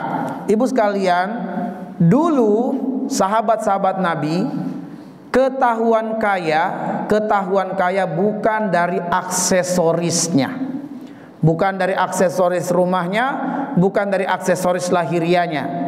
Tapi sahabat-sahabat Nabi atau ulama-ulama terdahulu ketahuan kaya ketika berinfak. Kelihatan siapa yang kaya, karena tiba-tiba mereka menginfakkan 100 ekor unta dengan segala isi dari tunggangannya. Baru ketahuan kaya, ternyata banyak uangnya. Ya. Tapi hari ini kita Ibu sekalian, ketahuan kaya adalah dari aksesoris dunia kita. Ketahuan kita kaya, kaya nih. Kenapa? Rumahnya, kendaraannya, pakaiannya. Tidak salah Ibu sekalian. Tapi jangan sampai dia tidak ketahuan kaya dari sisi sedekahnya. Maka di surat An-Najm Ibu sekalian, An-Najm, di ayat yang ke-33, 34, 35, Allah bilang di ayat ke-33, maukah kamu tahu, maukah kamu lihat orang yang berpaling dari Al-Quran? Siapa itu yang berpaling dari Al-Quran? Ayat 34 Allah mengatakan, wa aqtal qalila wa aqda, yaitu orang-orang yang kalau bersedekah dia hitung-hitungan dengan Allah. Hitung-hitungan. Jadi kalau di dompetnya ada uang 110.000, yang mana akan diinfakkan Ibu sekalian? Nah, dia hitung-hitungan dengan Allah. Untuk Allah dikasih 10.000 Ibu sekalian, 100.000 buat dia. Maka Allah mengatakan wa a'ta qalila, dia memberi yang sedikit, dia memilih dari hartanya yang sedikit untuk Allah. Wa aqda, dan dia ingat-ingat, dia hitung-hitung Ibu sekalian. Saya tadi sudah berinfak ke masjid, masa lagi ada infak yang lain lagi? Hitung-hitungan dia untuk Allah Subhanahu wa taala. Maka kata Allah, itulah orang-orang yang mendustai Al-Quran. Lihat An-Najm Bu, ayat 33, 34, 35. Kenapa dia hitung-hitungan dengan Allah? Ayat 35 Allah mengatakan, karena dia menyangka atau berburuk sangka kepada Allah, kalau dia bersedekah dia bakal miskin. Maka akhirnya menjadikan dia takut untuk berinfak. Maka orang yang beriman, mereka tidak akan pernah takut untuk berinfak. Bahkan Ibu sekalian, orang yang calon penghuni surga itu, tadi ayatnya dibaca juga, Masya Allah ya, pas nih ayatnya dibaca tadi. Di ayat 134 Bu, calon penghuni surga disebutkan oleh Allah. Yang disiapkan surga itu adalah dalam kaitannya dengan harta, alladzina yunfikuna fis sarra'i wad darra. Jangankan dalam keadaan lapang, dalam keadaan sempit mereka berinfak. Jangankan dalam keadaan lapang, dalam keadaan sempit saja mereka tetap berinfak. Kenapa? Karena infak sedekah sudah menjadi gaya hidup. Infak sedekah sudah menjadi gaya hidup. Mudahlah kalau orang berinfak dalam keadaan kaya. Tapi penghuni surga Ibu, jangankan kaya, miskin saja mereka tetap berinfak. Maka ada penelitian barat Bu, psikolog barat, mereka mengatakan harta tidak akan pernah merubah jati diri seseorang. tapi harta akan menambah dan memperbesar kapasitas diri seseorang. Maksudnya ibu sekalian, kalau seseorang itu sudah bakhil waktu dia miskin, begitu dia kaya tambah bakhil, Bu. Bukan kemudian dulu kan memang dia susah, wajar lah. Kalau dia kaya mungkin dia akan tidak. Ternyata riset menunjukkan kalau seseorang bakhil di waktu dia miskin, begitu dia kaya tambah bakhil. Karena harta tidak akan pernah merubah manusia. Harta hanya akan memperbesar kapasitas diri. Kalau dia miskin, dia sudah berinfak, rajin berinfak, begitu dia kaya dahsyat infaknya, Bu.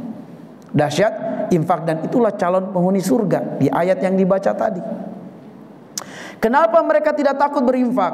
Yarjuna tijaratan lan tabur. Karena mereka mengharapkan perdagangan dengan Allah, dan perdagangan dengan Allah perdagangan yang tidak akan pernah merugi. Itu yang membuat kenapa mereka semangat berinfak. Baik, yang terakhir ibu sekalian, membalas kezaliman dengan kebaikan. Wa yadra'una bil hasanah as-sayyi'ah. Jadi mereka melakukan kebaikan untuk menutupi keburukan, ibu sekalian. Mereka pengen keburukannya terhapus dengan melakukan banyak kebaikan. Ini ada ayatnya, Bu, di surat Hud ayat yang ke-114. Surat Hud ayat 114, Allah mengatakan innal hasanat yuzhibna as-sayyi'at. Perbuatan-perbuatan kebaikan itu bisa menghapuskan, bisa menghilangkan perbuatan-perbuatan keburukan. Maka ibu sekalian, calon penghuni surga itu hatinya lapang dan luas. Nah, ini tadi kita angkat ayatnya ya. Mudah memaafkan dan tidak menyimpan dendam dan kebencian di hatinya. Maka Allah bilang wal kadziminal ghaidha wal afina 'anil nas wallahu yuhibbul muhsinin. Dia ibu sekalian menahan diri dari marah ketika dia disakiti, dizolimi, dia tahan dirinya. Kenapa dia menahan dirinya dari marah? Karena dia mengatakan itu bukan saya. Jadi dia tidak mengizinkan kalimat-kalimat hinaan orang sampai ke dirinya. Dia tidak izinkan, ibu. Dia tidak mengizinkan kalimat-kalimat hinaan orang itu masuk ke dalam pikirannya. Makanya dia tidak marah. Dan dia bahkan memaafkan orang-orang tersebut. Oke, kita kasih simulasi ibu sekalian. Coba angkat tangan kanannya ibu sekalian, lalu pegang kepalanya. Silakan, angkat tangannya, pegang kepalanya. Oke, semua melakukannya. Baik, turunkan. Pertanyaannya ibu sekalian, kenapa ibu mengangkat tangan dan memegang kepalanya? Kenapa? Disuruh Ustadz. Oke, sekarang saya suruh lagi, Bu. Yang kedua nih, yang kedua. Sekarang katakan pada diri Anda, saya anjing. Kenapa nggak mau? Kan saya yang suruh ibu sekalian. Nah, jadi sebenarnya ibu melakukan apa yang saya katakan bukan karena saya suruh, tapi ibu mengizinkan diri ibu untuk menerima apa yang saya perintahkan. Kenapa kemudian kita mudah tersinggung ketika perkataan orang begini dan begitu kepada kita? Karena kita yang mengizinkan perkataan itu masuk pada diri kita, ibu sekalian. Coba kalau kita tidak izinkan, orang mengatakan itu ibu itu anjing. Bukan, saya bukan anjing, saya manusia. Kan aman. Tapi kita karena mengizinkan kalimat itu masuk, maka akhirnya kita stres, masuk kamar nangis. Kenapa ya? Kok tega dia bilangin saya begini dan begitu? Karena kita yang mengizinkan kalimat negatif itu masuk pada diri kita, ibu sekalian. Jadi orang mengatakan kita bodoh, tidak, saya tidak bodoh, saya sedang belajar. Selesai. Tapi kalau kita izinkan masuk, kita akan stres. Masuk ke kamar, kok tega ya dia bilangin saya bodoh. Ya. Jadi ibu sekalian, seringkali kita menjadi negatif cara berpikirnya karena kita mengizinkan kalimat-kalimat negatif orang lain masuk ke dalam diri kita. Paham ibu ya? Nah, jadi bukan karena saya suruh, tapi ibu mengizinkan diri ibu untuk menerima apa yang saya katakan. Yang kedua, ibu tidak mau karena ibu tidak mengizinkan diri ibu untuk mengatakan apa yang saya suruh. Jelas? Baik. Nah ibu sekalian, karena 10 program inilah Allah katakan Jannatu Adnin, Allah siapkan surga Aden. Yadkhulunaha, mereka masuk ke dalam surga itu siapa? Wa man sholaha min abaihim wa azwajihim wa dzurriyyatihim. Satu keluarga, Bu.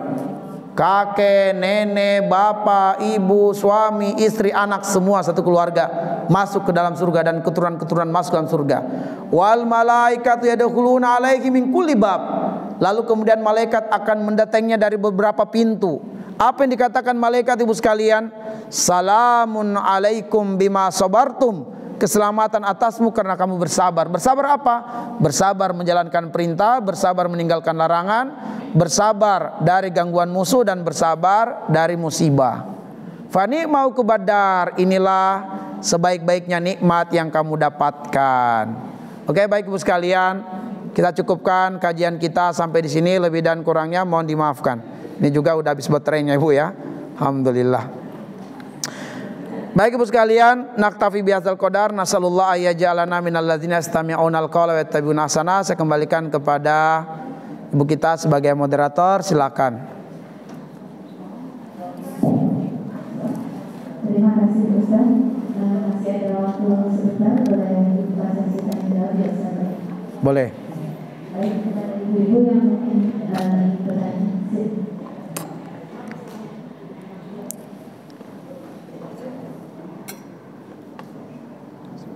Assalamualaikum warahmatullahi wabarakatuh.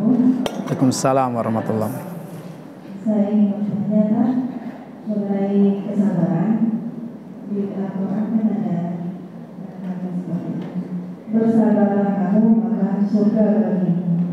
Nah, pertanyaannya adalah kan untuk memiliki kesabaran itu kan perlu kiat-kiat dan perlu latihan kita.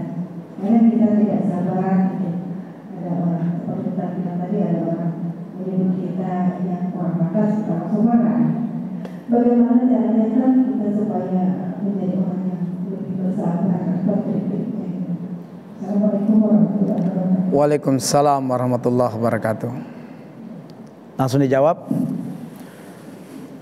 Baik Ibu sekalian, Nabi mengatakan isbiru walakum al-jannah, bersabarlah kalian dan bagi kalian adalah surga. Atau kama qala Nabi sallallahu alaihi wasallam, bersabarlah dan surgalah bagimu. Nah Ibu sekalian, lantas bagaimana kita bisa bersabar? Nah, sabar itu adalah aktif, bukan pasif.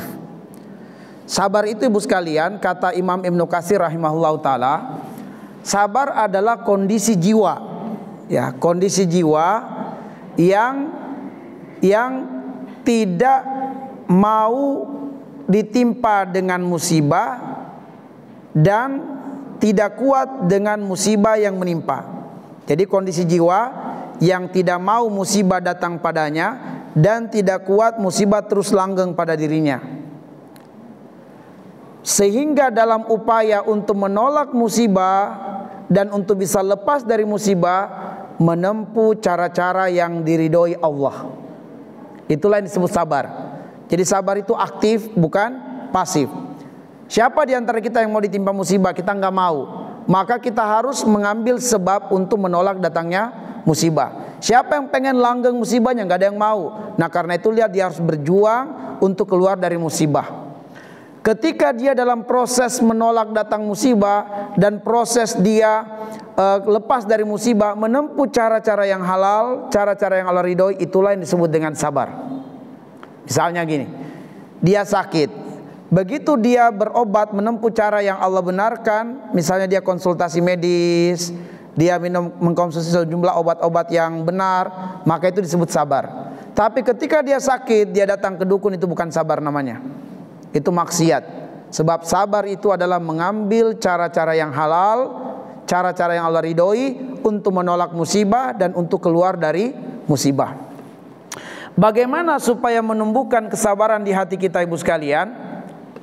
Cara yang pertama adalah berdoa kepada Allah. Ini yang pertama, minta kepada Allah, ya Allah rezekikanlah kepadaku sifat sabar. Tapi yakinilah Ibu sekalian, ketika kita berdoa kepada Allah ini, jangan hayalkan sifat sabar langsung masuk ke hati kita, enggak. Begitu kita minta kepada Allah, maka Allah akan uji kita dengan sesuatu yang mengorek kesabaran kita. Karena Allah akan menilai apakah kita layak mendapatkan kesabaran atau tidak.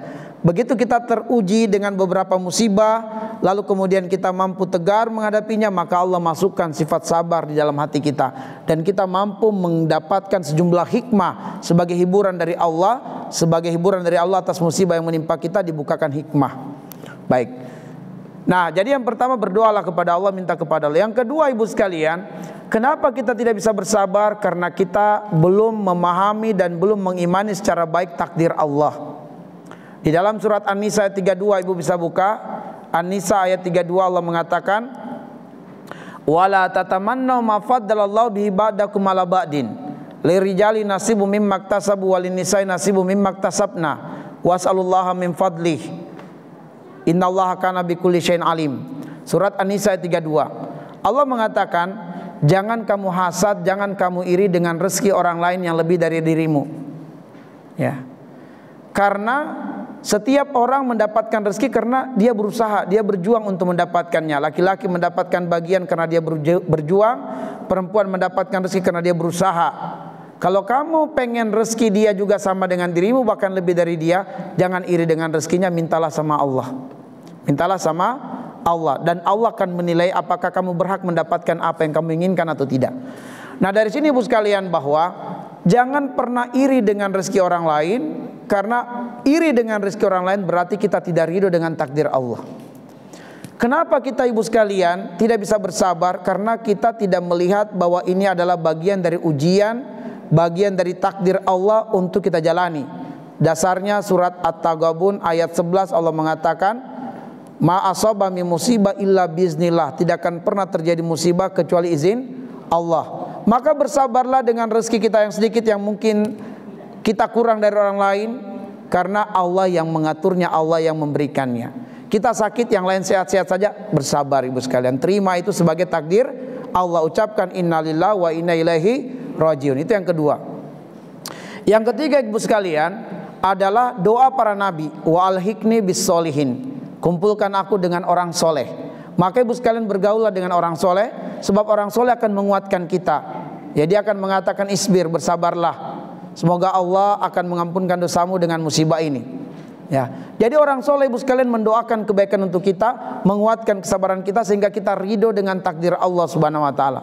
Tapi kalau kawan-kawan kita adalah orang-orang yang tidak soleh Ibu sekalian, maka dia akan menyuruh kita melakukan kemaksiatan. Coba kamu datang ke dukun. Ya, itu tetangga saya sakit begini, datang ke dukun sembuh. Kita dibujuk-bujuk untuk melakukan kejahatan Ibu sekalian. Atau dia mengatakan, kenapa sih Ibu kena penyakit begini, padahal Ibu kan aktif pengajian, harusnya kamu dijaga oleh Allah. Akhirnya membuat kita jadi kecil hati dan sedih hati Ibu sekalian. Oke, jadi kemudian kita harus bergaul dengan orang-orang soleh. Yang keempat Ibu sekalian, kenali hikmah Allah, bahwa musibah itu, gangguan itu, pertama dia adalah meningkatkan keimanan kepada Allah, yang kedua menguatkan kesabaran, yang ketiga penggugur dosa, yang keempat peningkat derajat, yang kelima menambah pahala berlipat-lipat. Jadi Ibu sekalian, Allah tahu kita ini dosanya banyak, amalan kita sedikit, maka Allah kasih kita sakit, kasih kita musibah, supaya apa? Supaya amal kita berlipat-lipat ketika kita sebut nama Allah, ketika kita sholat berlipat-lipat pahalanya.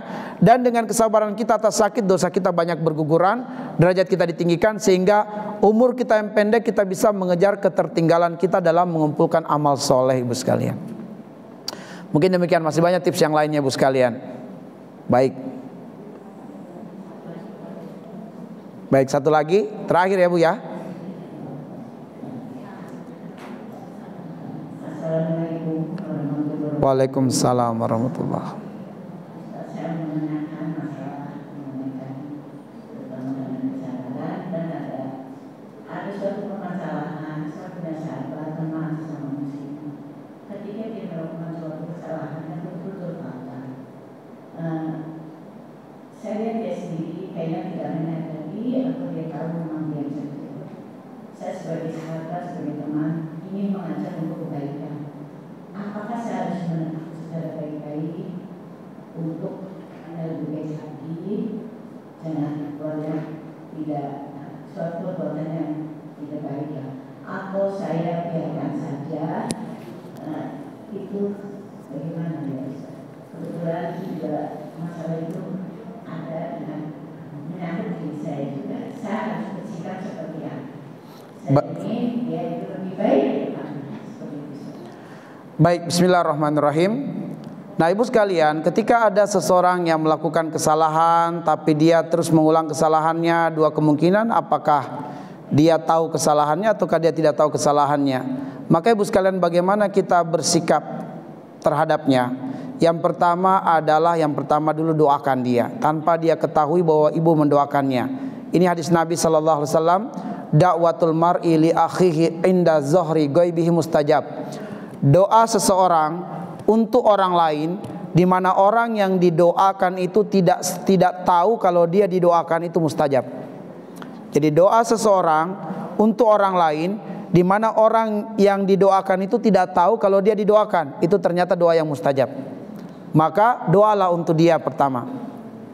Yang kedua, ibu sekalian, apa diantara doa kita untuk orang tersebut? Doanya mintakan kepadanya 7 hal.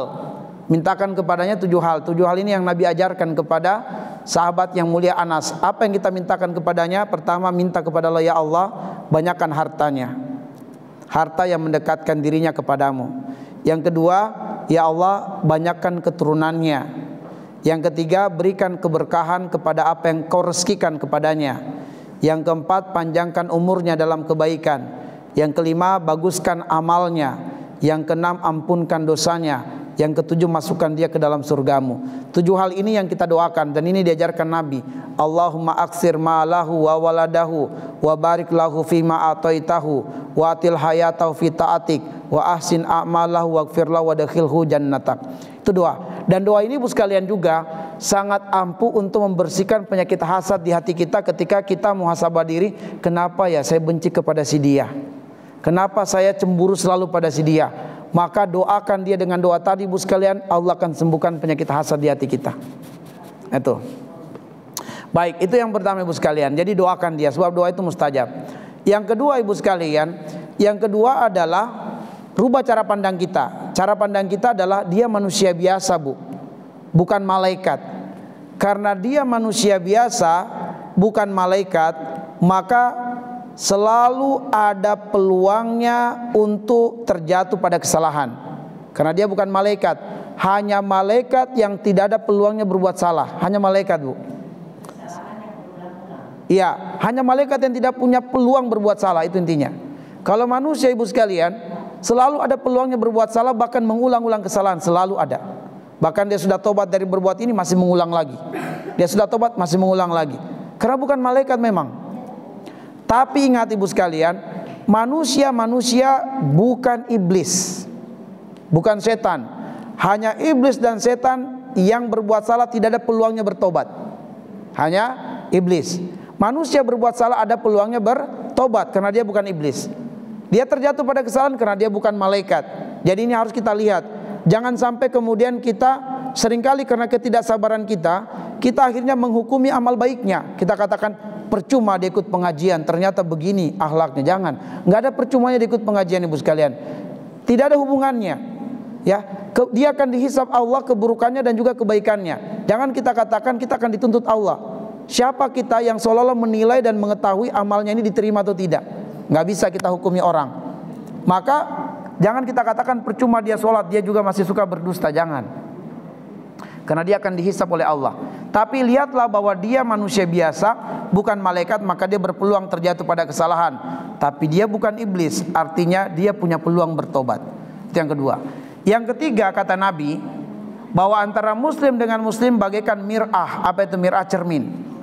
Cermin. Nah, ibu sekalian, Allah mentakdirkan diri ibu melihat kekurangan dia. Yang mungkin orang lain tidak melihat kekurangan itu, tapi Allah yang takdirkan ibu melihat kekurangan dia. Berarti sebenarnya kekurangan orang itu adalah kekurangan ibu. Sifat orang itu ada pada diri ibu juga. Karena ini adalah cermin, kata Nabi. Antara muslim dengan muslim adalah bagaikan cermin. Jadi ibu sekalian, bedanya adalah Allah itu pengen memberikan pelajaran kepada kita bahwa benih keburukan itu ada pada hati kita. Tapi Allah belum menumbuhkan benih ini. Allah berikan kita pelajaran melalui orang lain.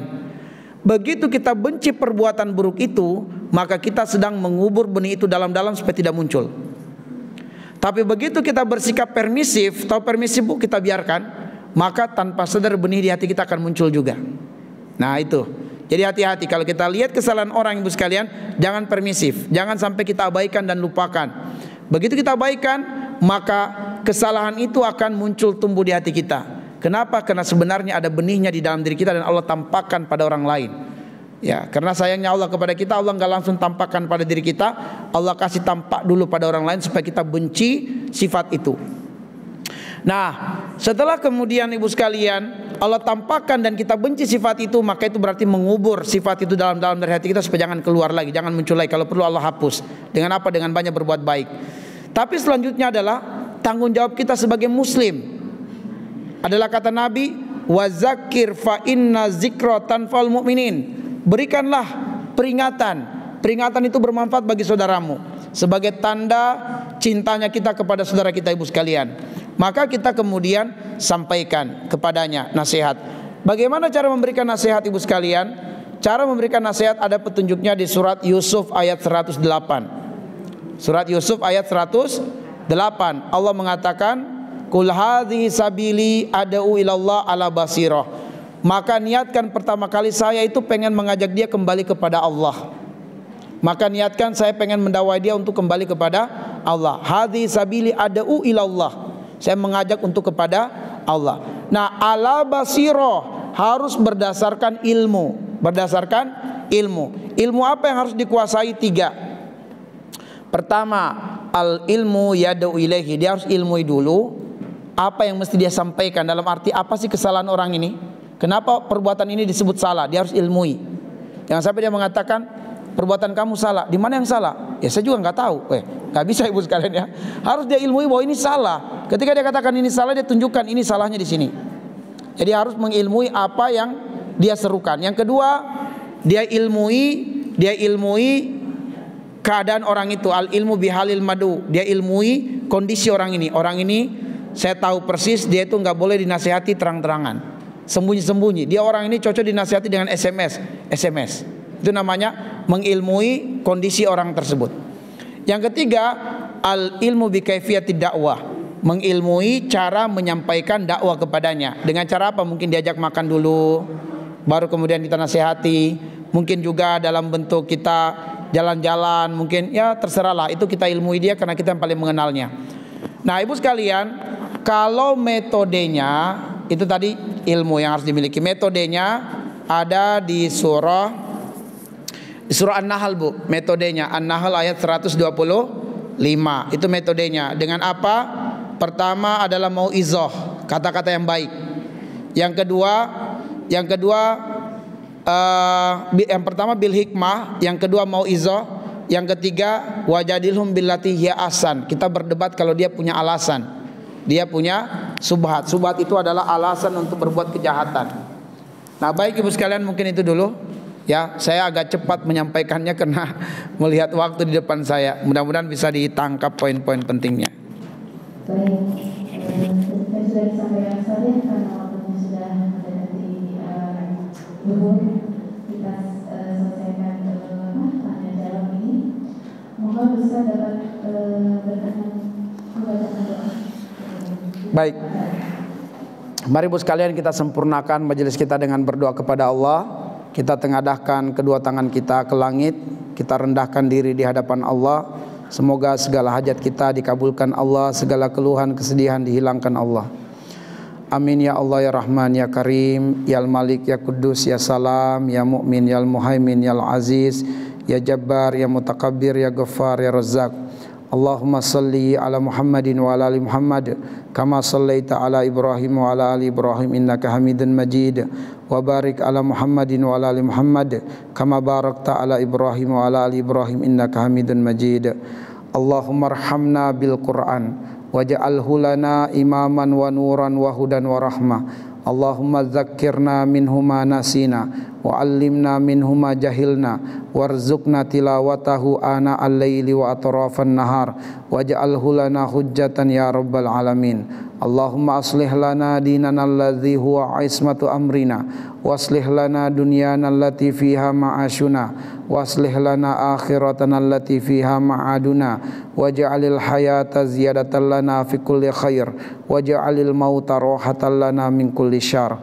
Allahumma ja'al khaira a'marina akhiraha wa khaira a'malina khawatimaha wa khaira ayyamina yawma nalqaka fi. Allahumma inna nas'aluka isyatan haniyah wa mitatan sawiyah wa maraddan ghaira mukhsin wala fadih. Allahumma inna nas'aluka tuqa wal huda wal afaf wal ghina wal mauta fil iman wal islam. Allahumma akthir amwalana wa auladana wa barik lana fima a'taitana wa atil hayatana fi ta'atik wa ahsin a'malana waghfir lana wa dakhilna jannatak. Allahumma ja'alna muqimis shalah wa min dzurriyyatina rabbana wa taqabbal du'aana. Allahumma a'inna ala dzikrika wa syukrika wa husni ibadatik. Allahumma anfa'na bima 'allamtana wa 'allimna ma yanfa'una wa zidna ilman. Walhamdulillah ala kulli hal wa na'udzubillah min hali ahlin nar. Allahumma ya muqallibal qulub qallib qulubana ala ta'atik. Allahumma ya musyarrifal qulub syarrif qulubana ala dinik. Allahumma rabbana hab lana min azwajina wa dzurriyyatina qurrata a'yun waj'alna lil muttaqina imama. Allahumma inna arinal haqqa haqqa warzuqna ittiba'a wa arinal batila batila warzuqna jitinabah. Allahumma ighfir lana wa liwalidina wa li jami'il mu'minina wal mu'minat wal muslimina wal muslimat al ahya'i minhum wal amwat innaka sami'un qaribun mujibu da'awat ya qadiyal hajat. Allahumma taqabbal minna salatana wa ruku'ana wa sujudana wa qu'udana wa tadarru'ana wa takhasyu'ana wa tammim takthirana ya rabbal alamin. Allahumma inna nas'aluka salamatan fid din wa afiyatan fil jasad wa ziyadatan fil ilmi wa barakatan fil rizqi wa taubatan qablal maut wa rahmatan 'indal maut wa maghfiratan ba'dal maut. Allahumma hawwin 'alaina fi syakaratil maut wan najati minan nar wal 'afwal 'indal hisab.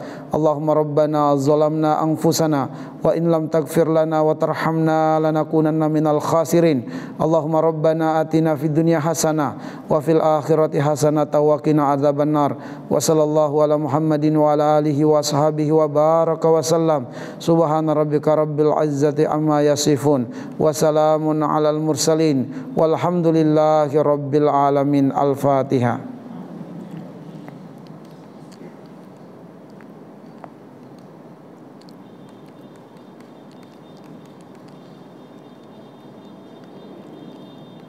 Amin ya Allah ya rabbal alamin.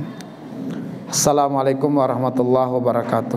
Waalaikumsalam warahmatullahi wabarakatuh.